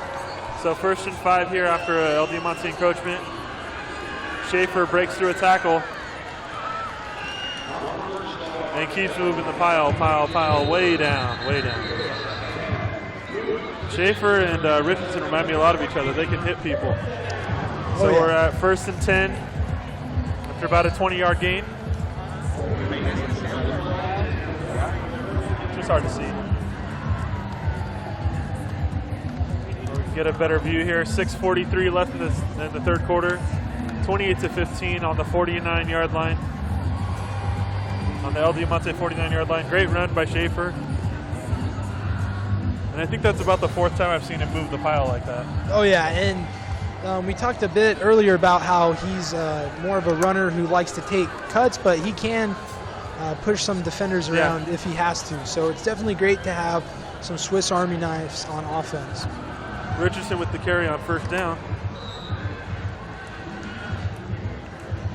About a 5-yard gain. Right, and talk a bit about the 3-headed monster on offense, the 3 running backs, Caden Schaefer, Diamond Davis, and of course James Richardson. Now that they're all there, they're all healthy. We talked a bit about it earlier, but definitely I great. think that's fine. I think that's fine. Definitely great for Because we're Redwood to gonna have get all up and 3 down, of so those it's guys on offense. Yeah, I think you're right. And I know Diamond was very frustrated after that fumble. Obviously, it cost us 7 points, but he was frustrated because he actually had a wide open hole, just one man to beat. Guy stuck his arm out there and poked the ball out. It's like Schaefer to the left of Rios. Rios under pressure, and he's sacked. Well, Diamante has come out with some fire in the second half here. They don't want to go away quietly. Pushing us back to about a 3rd and 14. Oh, yeah. And halftime can affect a game for sure. And what goes on? You get 2 rivals that are schools that have a lot of pride. Redwood with a lot of tradition, El Diamante with a lot of young tradition that's been backed by their winning a lot of titles in certain sports and the WL supremacy thing, all sports trophy. So, you know, you get two schools in the same town that have been successful, and somebody wants to win more than the other, and it turns into a high school conversation, I would say. Oh, yeah, and the same thing happens anytime 2 Visalia teams meet. We saw it in the Redwood Golden West game. It was an intense game, went down to the wire, and even we talked a bit about how Cowhide is coming up next week, and although Mount Whitney might not be having the best season, I'm sure it's going to be an interesting game to watch. I don't think they're going to go down that easily.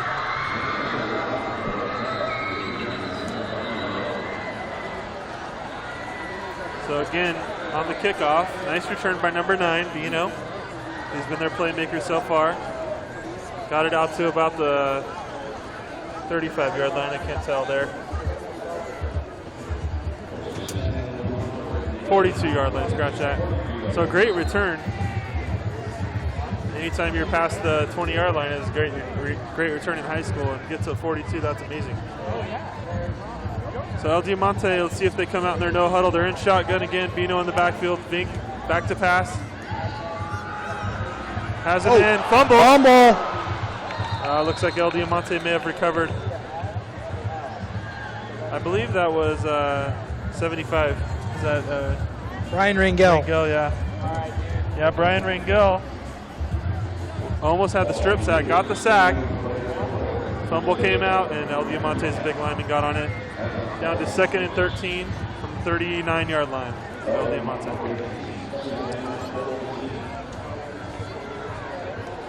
Again, we appreciate all of our supporters online. If you have any questions, let us know. We're here to answer anything we can. Again, I'm Mr. Avila, business teacher here at Redwood. Caleb Rodriguez, senior stud at Redwood. And I think at the end of the 3rd quarter, we're going to get a former Ranger if he comes up. We'll see if we get Ladre Aguilar to come talk. Maybe after a break in the action here this quarter too, we'll get Caleb to give us some insight on what it's like to be a Redwood student on campus.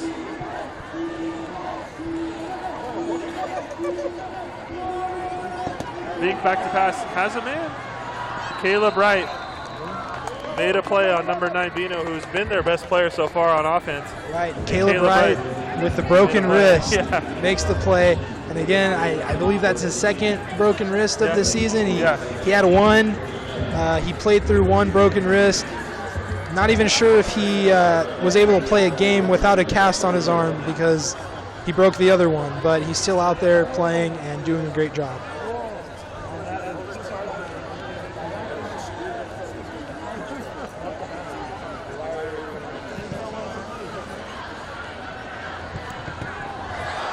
Aguilar muffs the punt on 4th and 13, but somehow is able to come back on it. That ball hung up there. Got caught up a little bit. Great recovery there. El Diamante thought they had another free one, so first down Redwood on the 30-yard line. We don't see that too much from Malachi Aguilar there. He likes to get those punts and take them to the house, and he's done it a couple times this season. So, and then he had one where he almost got into the end zone, but he didn't quite get it. And he was disappointed, but he made up for it a week or two later by getting into the end zone. Yeah, and he had that 95-yard touchdown kickoff return against Golden West, which gave us some momentum going into halftime. Diamond Davis gets stuck. Great run through the line, number 7 with a great hit. Number 7, Cameron Beans, which we've mentioned his name tonight a lot as well. Great stick. Lowered the shoulder, right into the chest, just like you coach it. 2nd and 6, Redwood heading from our right to left. 2:21 left here at Mineral King Bowl in the 3rd quarter. Redwood leading El Diamante 35-15. Rios under center with Diamond Davis in the deep back and Richardson in the fullback set. Hands to Richardson. One cut through the line.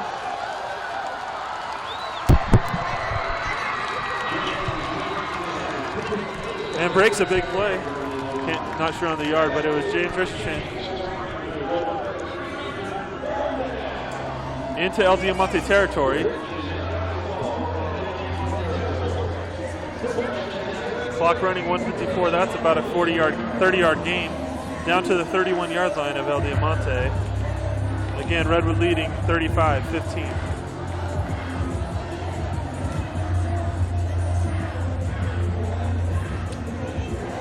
Notice another wrinkle we have here with the staff is that they bring their units on the sideline together to review the plays or review certain things. A lot of technology here on the sideline, but what it does is to bring a little bit more continuity. Yeah. The coach tells you specifically what you're doing and what's going on, and I think that's been helpful. A lot of the players have been mentioning that it's been useful all year. Right, and is this a first for Redwood, the first year that they've done this? I believe so. I'm not sure on previous years. I know last year we didn't have it, but I'm not sure about other years. I believe it could be. 2nd and 8, Redwood on the El Diamante 29-yard line. I haven't seen much other teams that Redwood's played against have that kind of technology, so it's definitely useful. I know that Mount Whitney's had it in the past. I'm not sure if they still have it, but I know that they've had it in the past.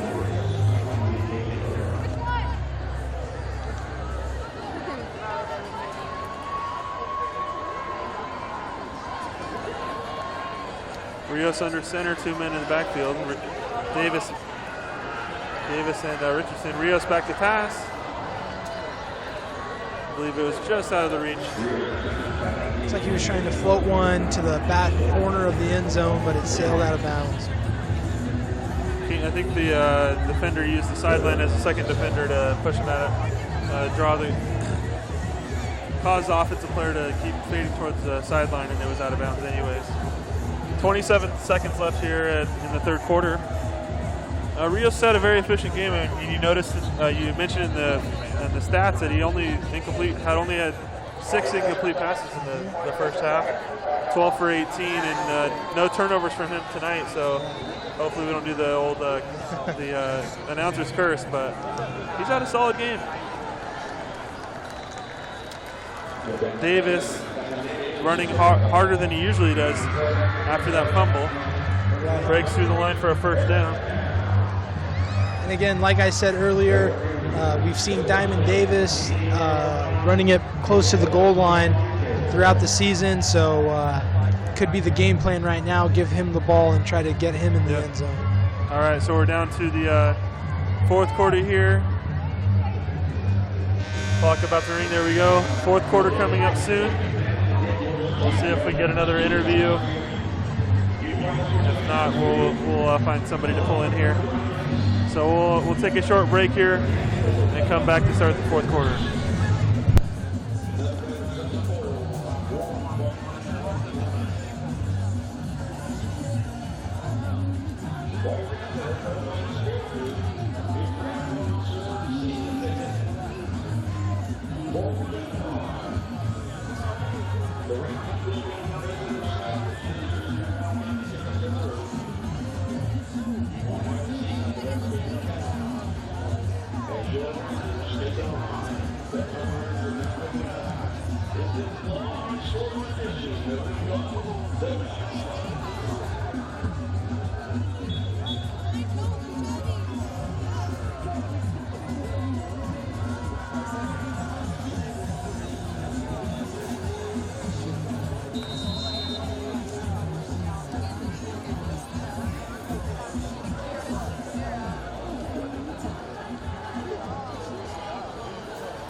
All right, we're back here.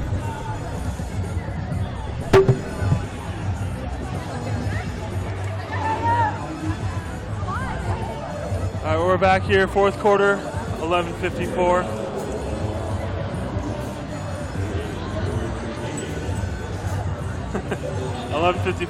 First play, Diamond Davis broke through. Unfortunately, a hold.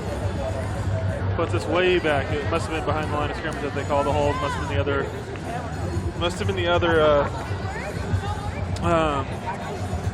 running back. So we're at 1st and 25 on the El Diamante 32-yard line. Terry and Roldan to the right, wide right. Looks like National Barra to the left. Rios back to pass. Screen pass set up with 3 linemen in front of Richardson. Solid gain, first down. Good little screen to Richardson there. So we've also seen, we talked about how good the running backs are at running, but they can also take a screen, take a short pass, and get it upfield. So we're at a 12-yard gain there. So Redwood coming in on the 21-yard line. 2nd and 13. Fourth quarter here at Mineral King Bowl.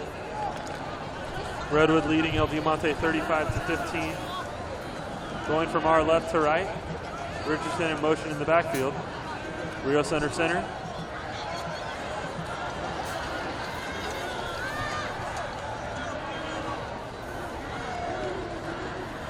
Hands the ball off to Davis, but they snuffed that play out.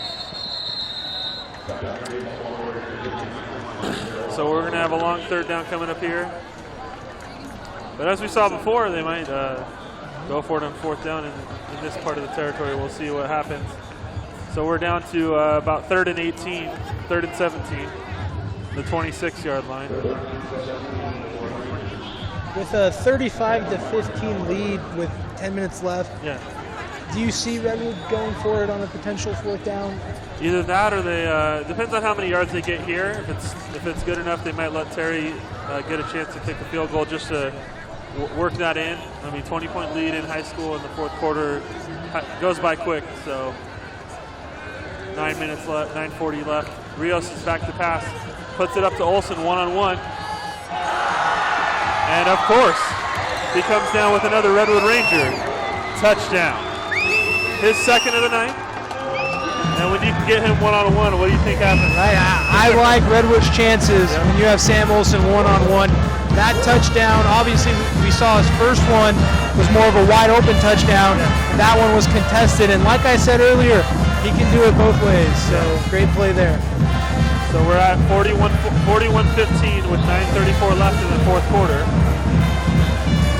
As you can hear our band in the background, student section blaring. Good atmosphere here at the North King Bowl tonight.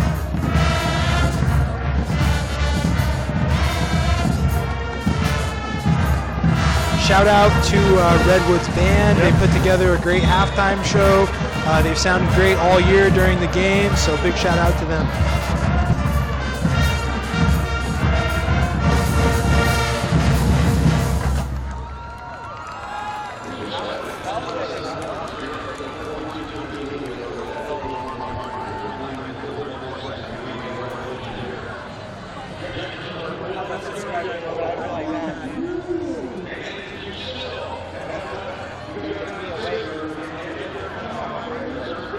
Yeah, that's true.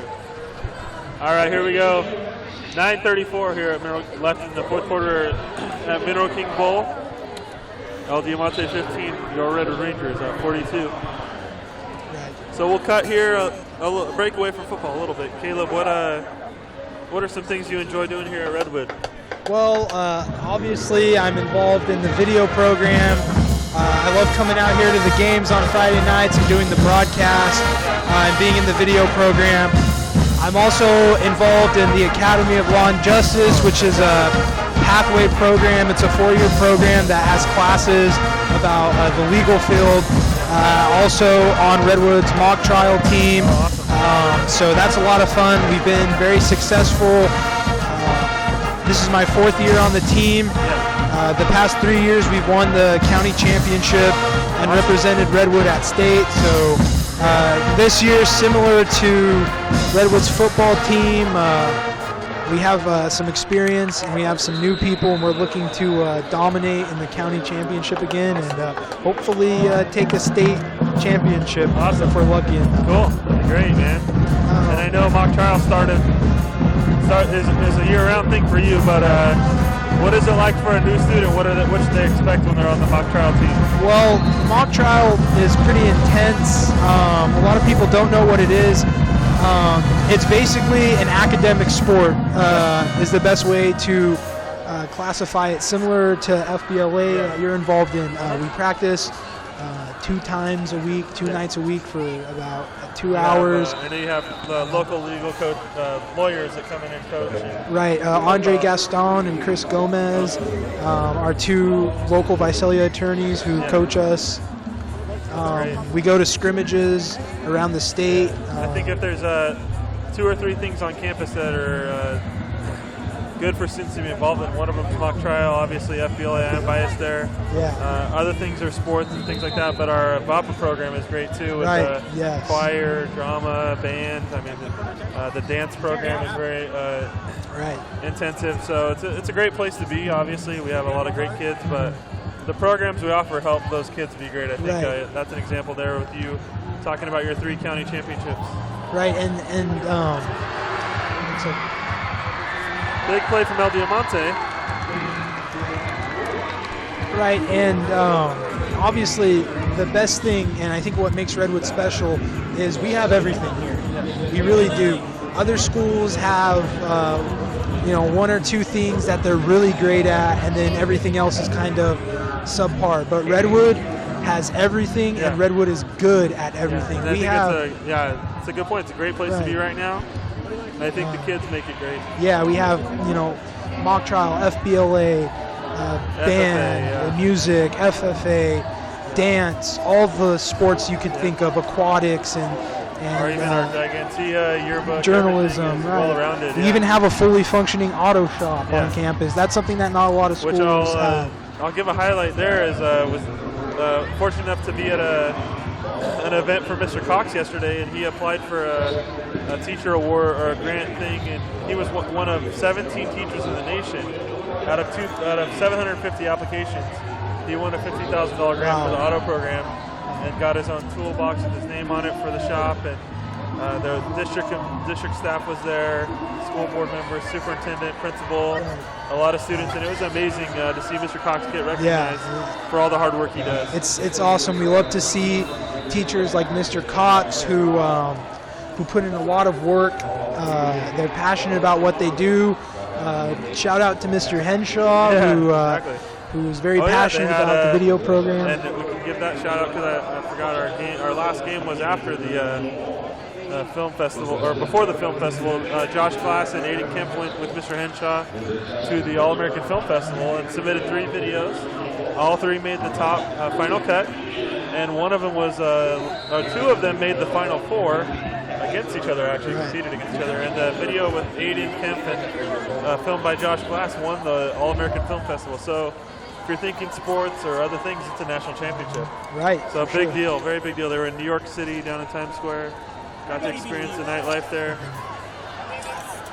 Right, and El Diamante's driving down to 3rd down here. They had a big play on about 2nd down on their first series or first set of downs. So they're down to 3rd and 15 from the Redwood 24-yard line at 8:15 left in the 4th quarter. Right now, they pretty much have to take a big shot, take a deep shot here, and go for the big play. We'll wait for this next play to end, and then I'll ask you a couple questions about FBLA. Oh, awesome.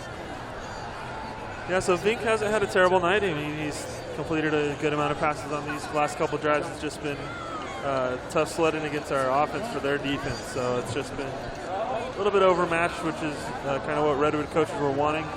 We needed to get a win under our belt after the Hanford game. Screen to Bino on the left side on 3rd and 15. Great block.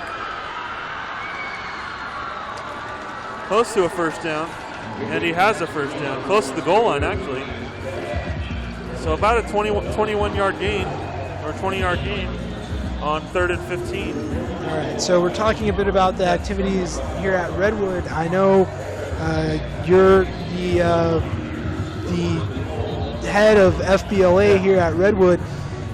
So tell the viewers a bit about FBLA. What's it about? I think, so Future Business Leaders of America has been around at Redwood for a long time. I think the chapter, I know the chapter was formed in 1959. So one of the cultures that, or part of the culture that Mr. Miller was mentioning earlier with Doris Lowe taking the reins for a long time. I took over for her in 2008. And I think it's just been a good part of the culture because it allows a lot of different groups of kids to get involved. Our business program's strong with our video program being part of that, our entrepreneurship pathway, and we've just been able to continue the success that's been built before us and kind of grow on it. We had our, in my 13 years, we had our first national champion this summer with Ryan Redden and Ali Bashal winning the 3D animation competition. So our department's been doing good, I guess. National champion in FBLA, national championship for the All-American Film Festival. So it's been good to watch the kids grow, and again, like I mentioned, kids like you, Caleb, make Redwood what it is. Teachers are here to help you guys, but really it's you guys that make us amazing. Right. And a thing I like about Redwood is that there's so many teachers who are able to connect with students on a personal level, more than just being a teacher who's there to grade papers. Redwood has so many phenomenal teachers who I, as a student, feel like I could go talk to anytime and have a casual conversation with them, and it's just a great thing about Redwood. Near the goal line, Vink on the quarterback keeper. It's about the 1 yard line. So we're at 4th and 1, 6:20 and counting here in the 4th quarter at Mineral King Bowl. Your Rangers are leading 42-15 over the visiting El Diamante Miners. El Diamante wants to push this in to get the total over 20. We've seen Redwood have some good defensive stops on the goal line this year, so let's see what happens here. Quarterback keeper a la Tom Brady style, and he's in. Vink wanted that touchdown on 3rd down, got it on 4th down. 4th and 1, pushes it in. Now we're at 42-21.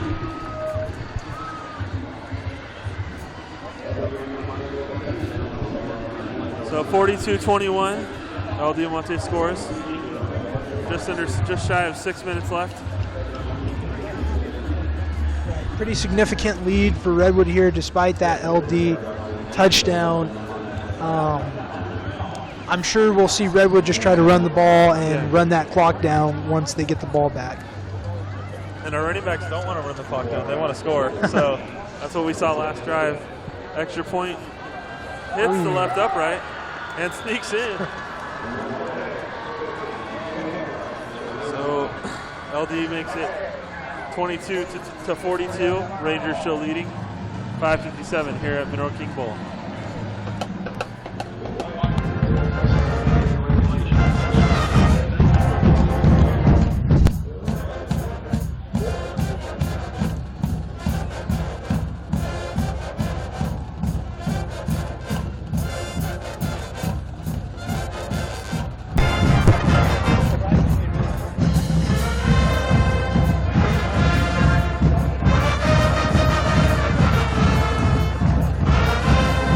So 42 to 22 here with 5 minutes and 57 seconds left in the fourth quarter. El Diamante looking to kick off to the Rangers. Malachi Aguilar back deep to receive.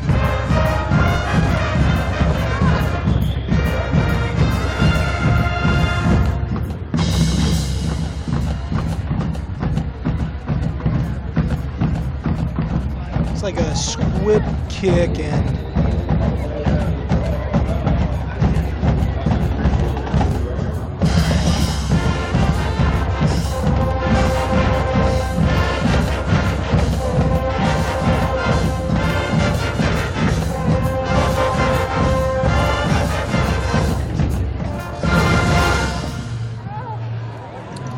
again, we'll give a shout out to our crew here. Jake Abbott running our technical side. Did a fantastic job tonight. Contrary to what Mr. Henshaw says about him, I think he deserves an A in his video class. And we have our camera crew, Doug, has been manning the camera most of the night. Right, we have Doug and Kat out there. Kat's actually manning it now, so that's right. good. And those two actually aren't involved in the video program, but they're still out here helping and doing doing their part. So yeah, we had a shout out to them. couple of our videographers were had to work tonight, so that's unfortunate. But you know, got to make some money to pay for dances and things like that. As you mentioned, we're running it. Diamond Davis breaks through on the right side, has a hole, does not want to fumble that ball. He is running hard. And again, one cut through the hole, Diamond Davis. Right, and what did you say? Those running backs don't want to run the clock down. They want to try to score. They want to score. Diamond didn't get in there, but he was gunning for it. So there's an LD player down. Seems like he fell awkwardly. We'll give a shout out to our sports medicine program. Becca does a great job with our student athletes. Rushed out there to help the El Diamante student.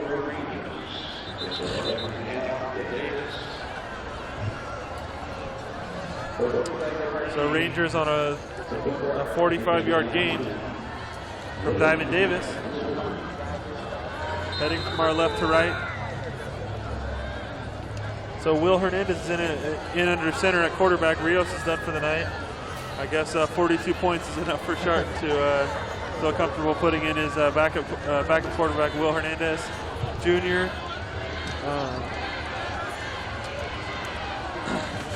Was actually talked about in the preseason, Caleb, as he was fighting for the job with Julian Sanchez and Ryan Rios, and Rios beat them out. So 3 capable quarterbacks, and we'll see Hernandez here tonight.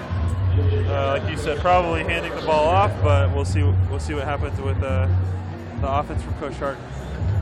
Down to 2nd and 5 at the 31-yard line.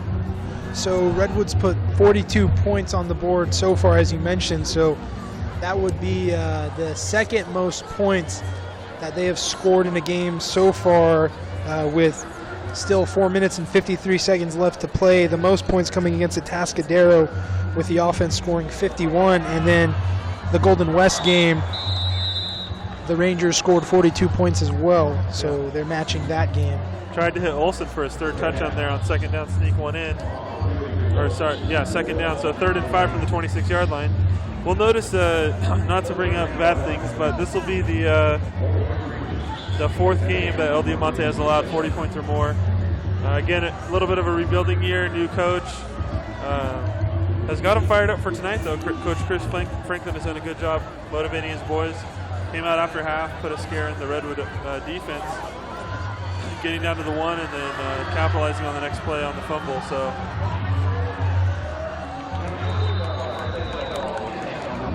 third and 5, handoff from Hernandez to Diamond Davis, and he has successfully gained a first down. We're at the 13 or 14-yard line.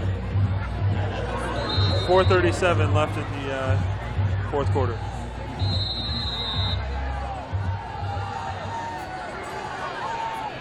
Clock. Referee spins the clock. Hernandez under center brings the running backs in to a tight formation. This ball's going to Davis, left side, cuts through, dragging guys. I think I count 1, 2, 3, 4, 6 El Diamante players.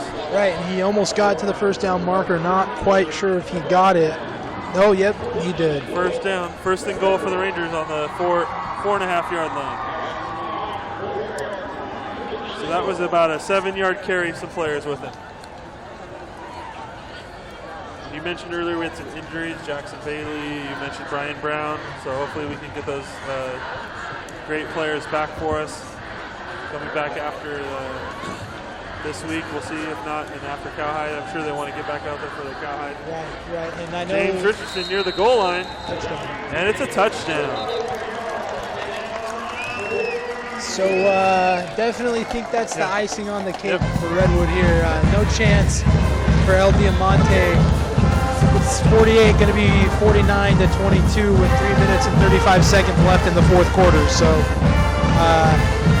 great offensive game for the Rangers tonight. Defense stepped up, made some good plays, gave up 22 points, but still had a big interception. Almost forced a fumble, so great job all around tonight for the Rangers so far. And we'll give a shout out again to Mr. John Munipe for the halftime stats. Extra point is missed. That's the pressure, low snap. 48-22. Redwood leading El Diamante with 3:35 left in the fourth quarter.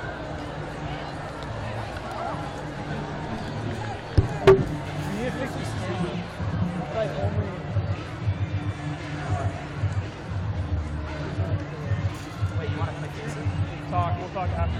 Okay, we're the damn table though. Hey, clean it now.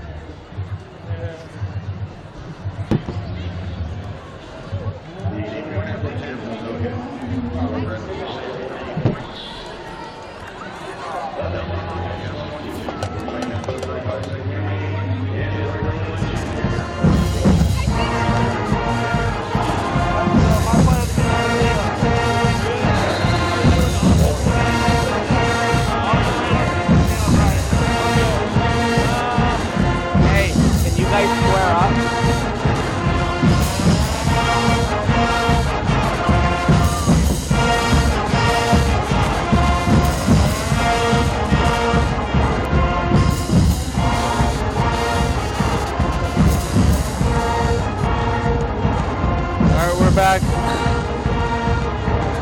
Terry with the kickoff to the 5-yard line.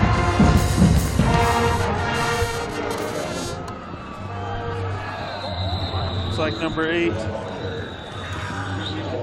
Anthony Maines, senior for El Diamante with the return. Solid return.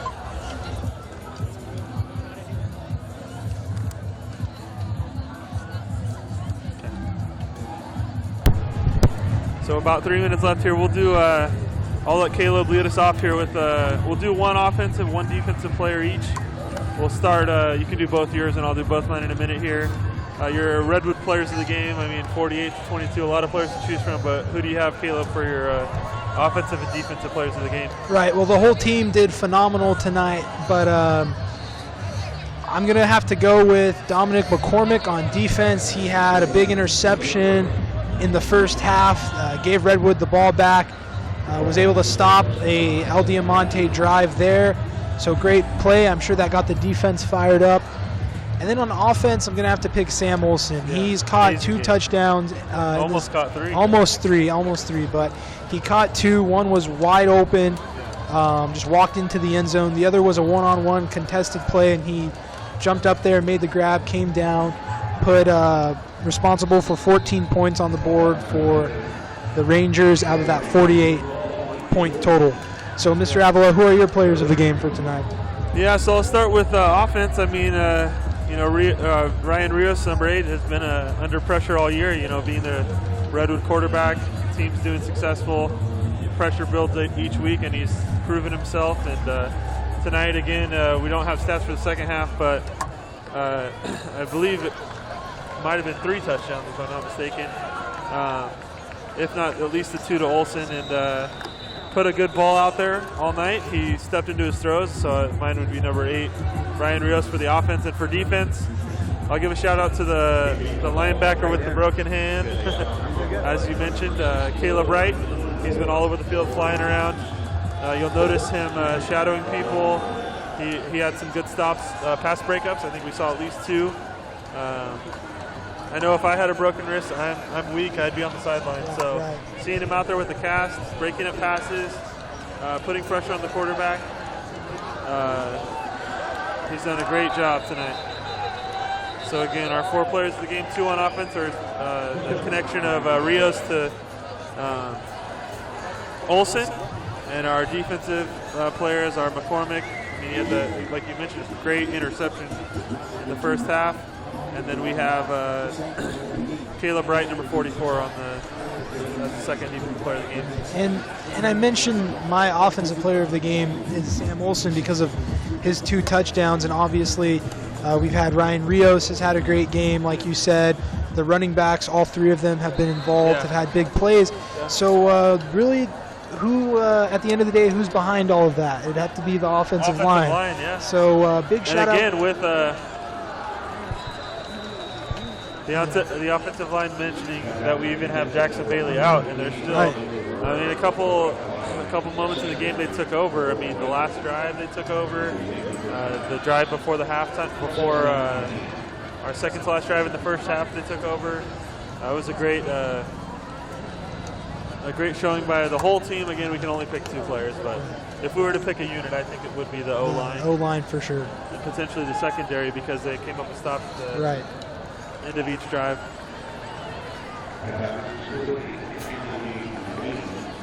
So with 2 minutes left, let's talk a bit about next week. Yeah, should be a good one. We have our Cowhide. Mount Whitney has struggled this year, but again, I've seen Cowhide teams where one team's been 1-9 or 0-9 or whatever it is, and they come in and somehow win that game. So, of course, Whitney's coming in with a chip on their shoulder because they've had a tough year, record-wise, but they've been in some games. They've played teams tough.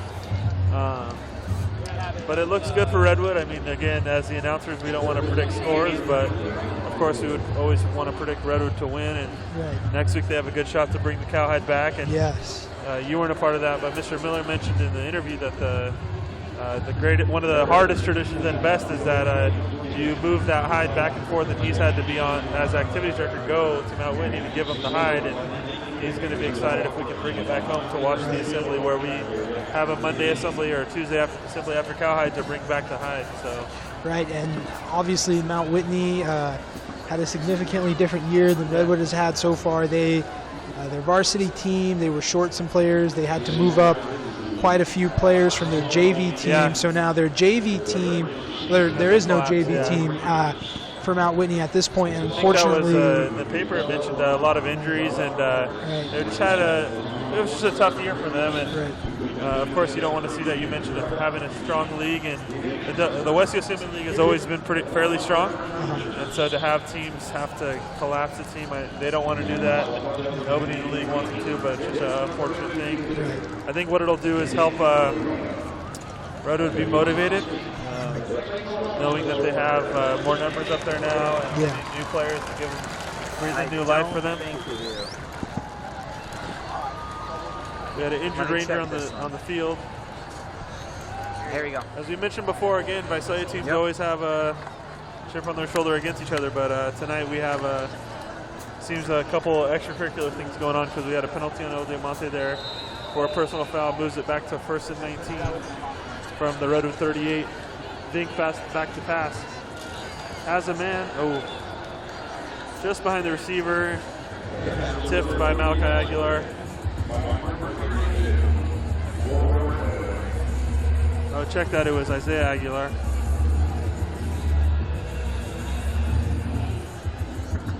And one thing we can hope for, I'll check the scores tonight and see. Let's get the footage back up there for you.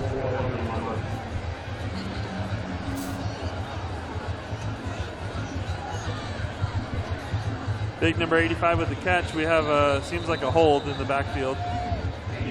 Number 79. Oh, it's a defensive penalty. Personal foul, Rangers. Got to be careful here. 1:29 left. You don't want to get a personal foul or get unsportsmanlike and see that on film, because that's not going to end good for them. And, hopefully everybody makes it out safe. When tempers flare, it gets rough. Shout out to the Blue Crew student section, the best student section in the Valley. Yes, good job sure. tonight, guys. Great job. Everyone at the game was involved. Obviously, not only just here with our broadcast. Yeah, well, but, shout out Mr. Aston and the ASB group. Great job tonight, guys. The music was on point. The balloons were plenty, and you guys did fantastic tonight as well. Everyone was great. The flag runners, the band, the student section, everything is coming together this year for Redwood. It's been a great football experience to come here on Friday nights and watch the games. So definitely an enjoyable experience.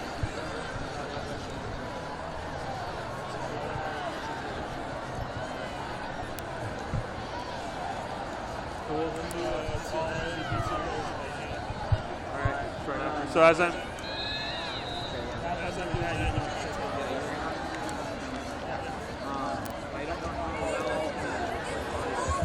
Are you gonna try to record it for the live?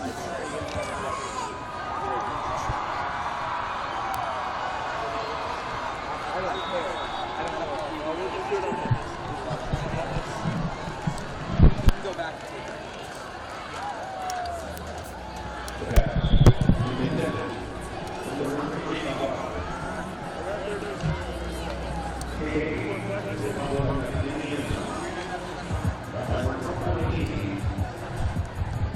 And again, thank you to our viewers tonight and tomorrow. If you're a football player viewing this, hopefully you check out our live feeds each week. Hopefully we'll be doing this for playoffs as well. So again, Miners, third down. I believe that was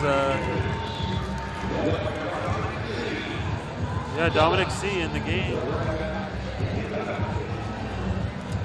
with a 2-yard loss for El Diamante. So now we're down to a 3-yard loss. Now we're down to 4th and 4.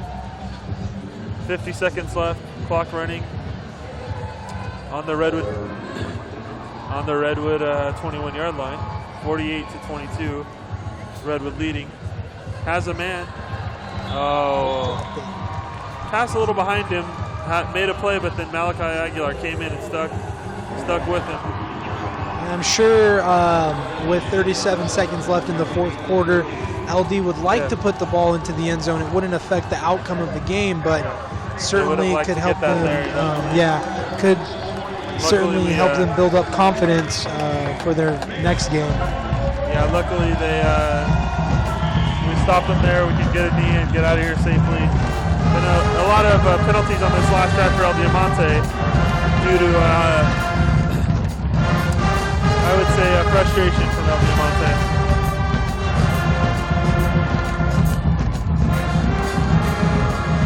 And I'll return shortly. I'm going to go get a couple players to interview after the game.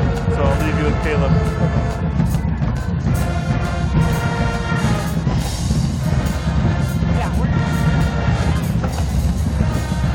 Definitely a great game for El Diamante, despite losing 48-22. When you look at what they've done throughout the year, most of their losses, actually all of their losses, have been blowouts. And for them to come in and put up 22 points against Redwood's amazing defense. Certainly can't diminish their efforts, but ultimately they couldn't get it done, and thankfully Redwood got the win. We'll walk away with the win with time expiring here tonight against El Diamante. Your Redwood Rangers win 48-22. Next week we'll move on to Cowhide, the biggest game of the year. It should be a good one. Thank you everybody for watching this live stream. If you want to stay tuned, we're going to try to get a couple players for post-game interviews with Mr. Avila. But again, thank you all for watching.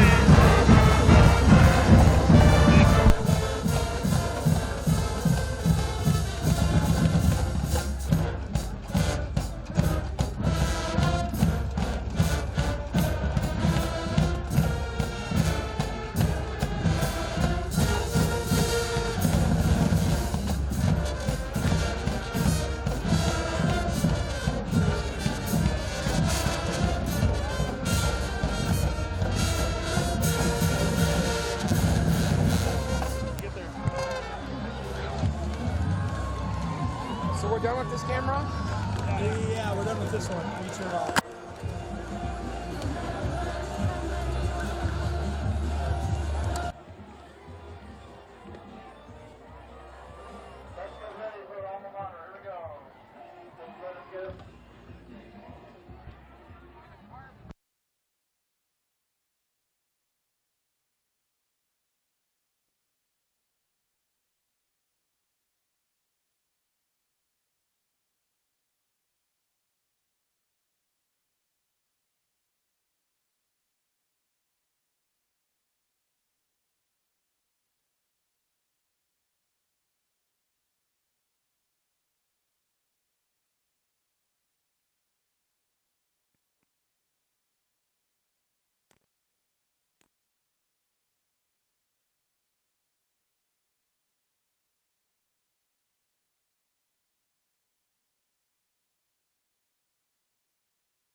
I good? Where am I good at?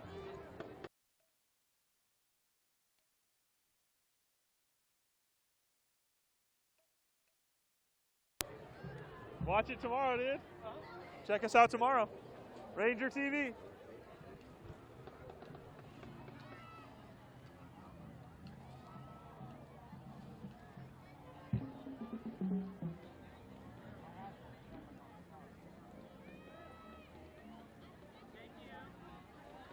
Jake. Is it good? Right here? Is it good right here? Talk, talk, talk. No, but the shot. The footage.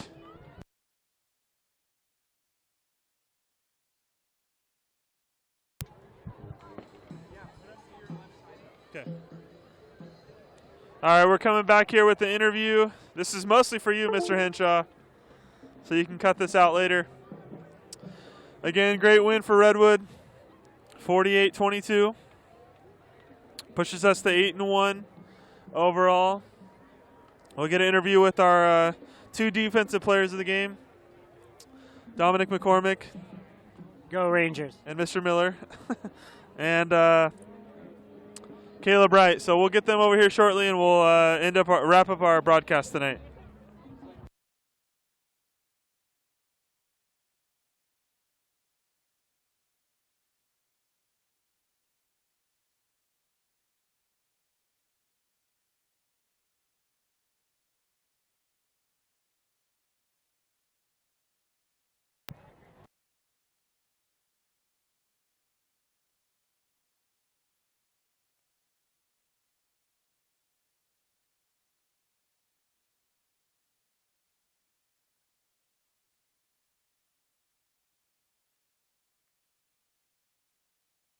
Should be one of them for sure. So we'll talk a little bit about the interception.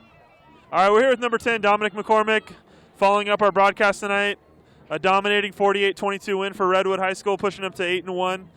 Dominic, what do you think about the win tonight and what it does for you guys going into Cowhide after that tough break out at Hanford? What does this do for your momentum heading into Cowhide and playoffs?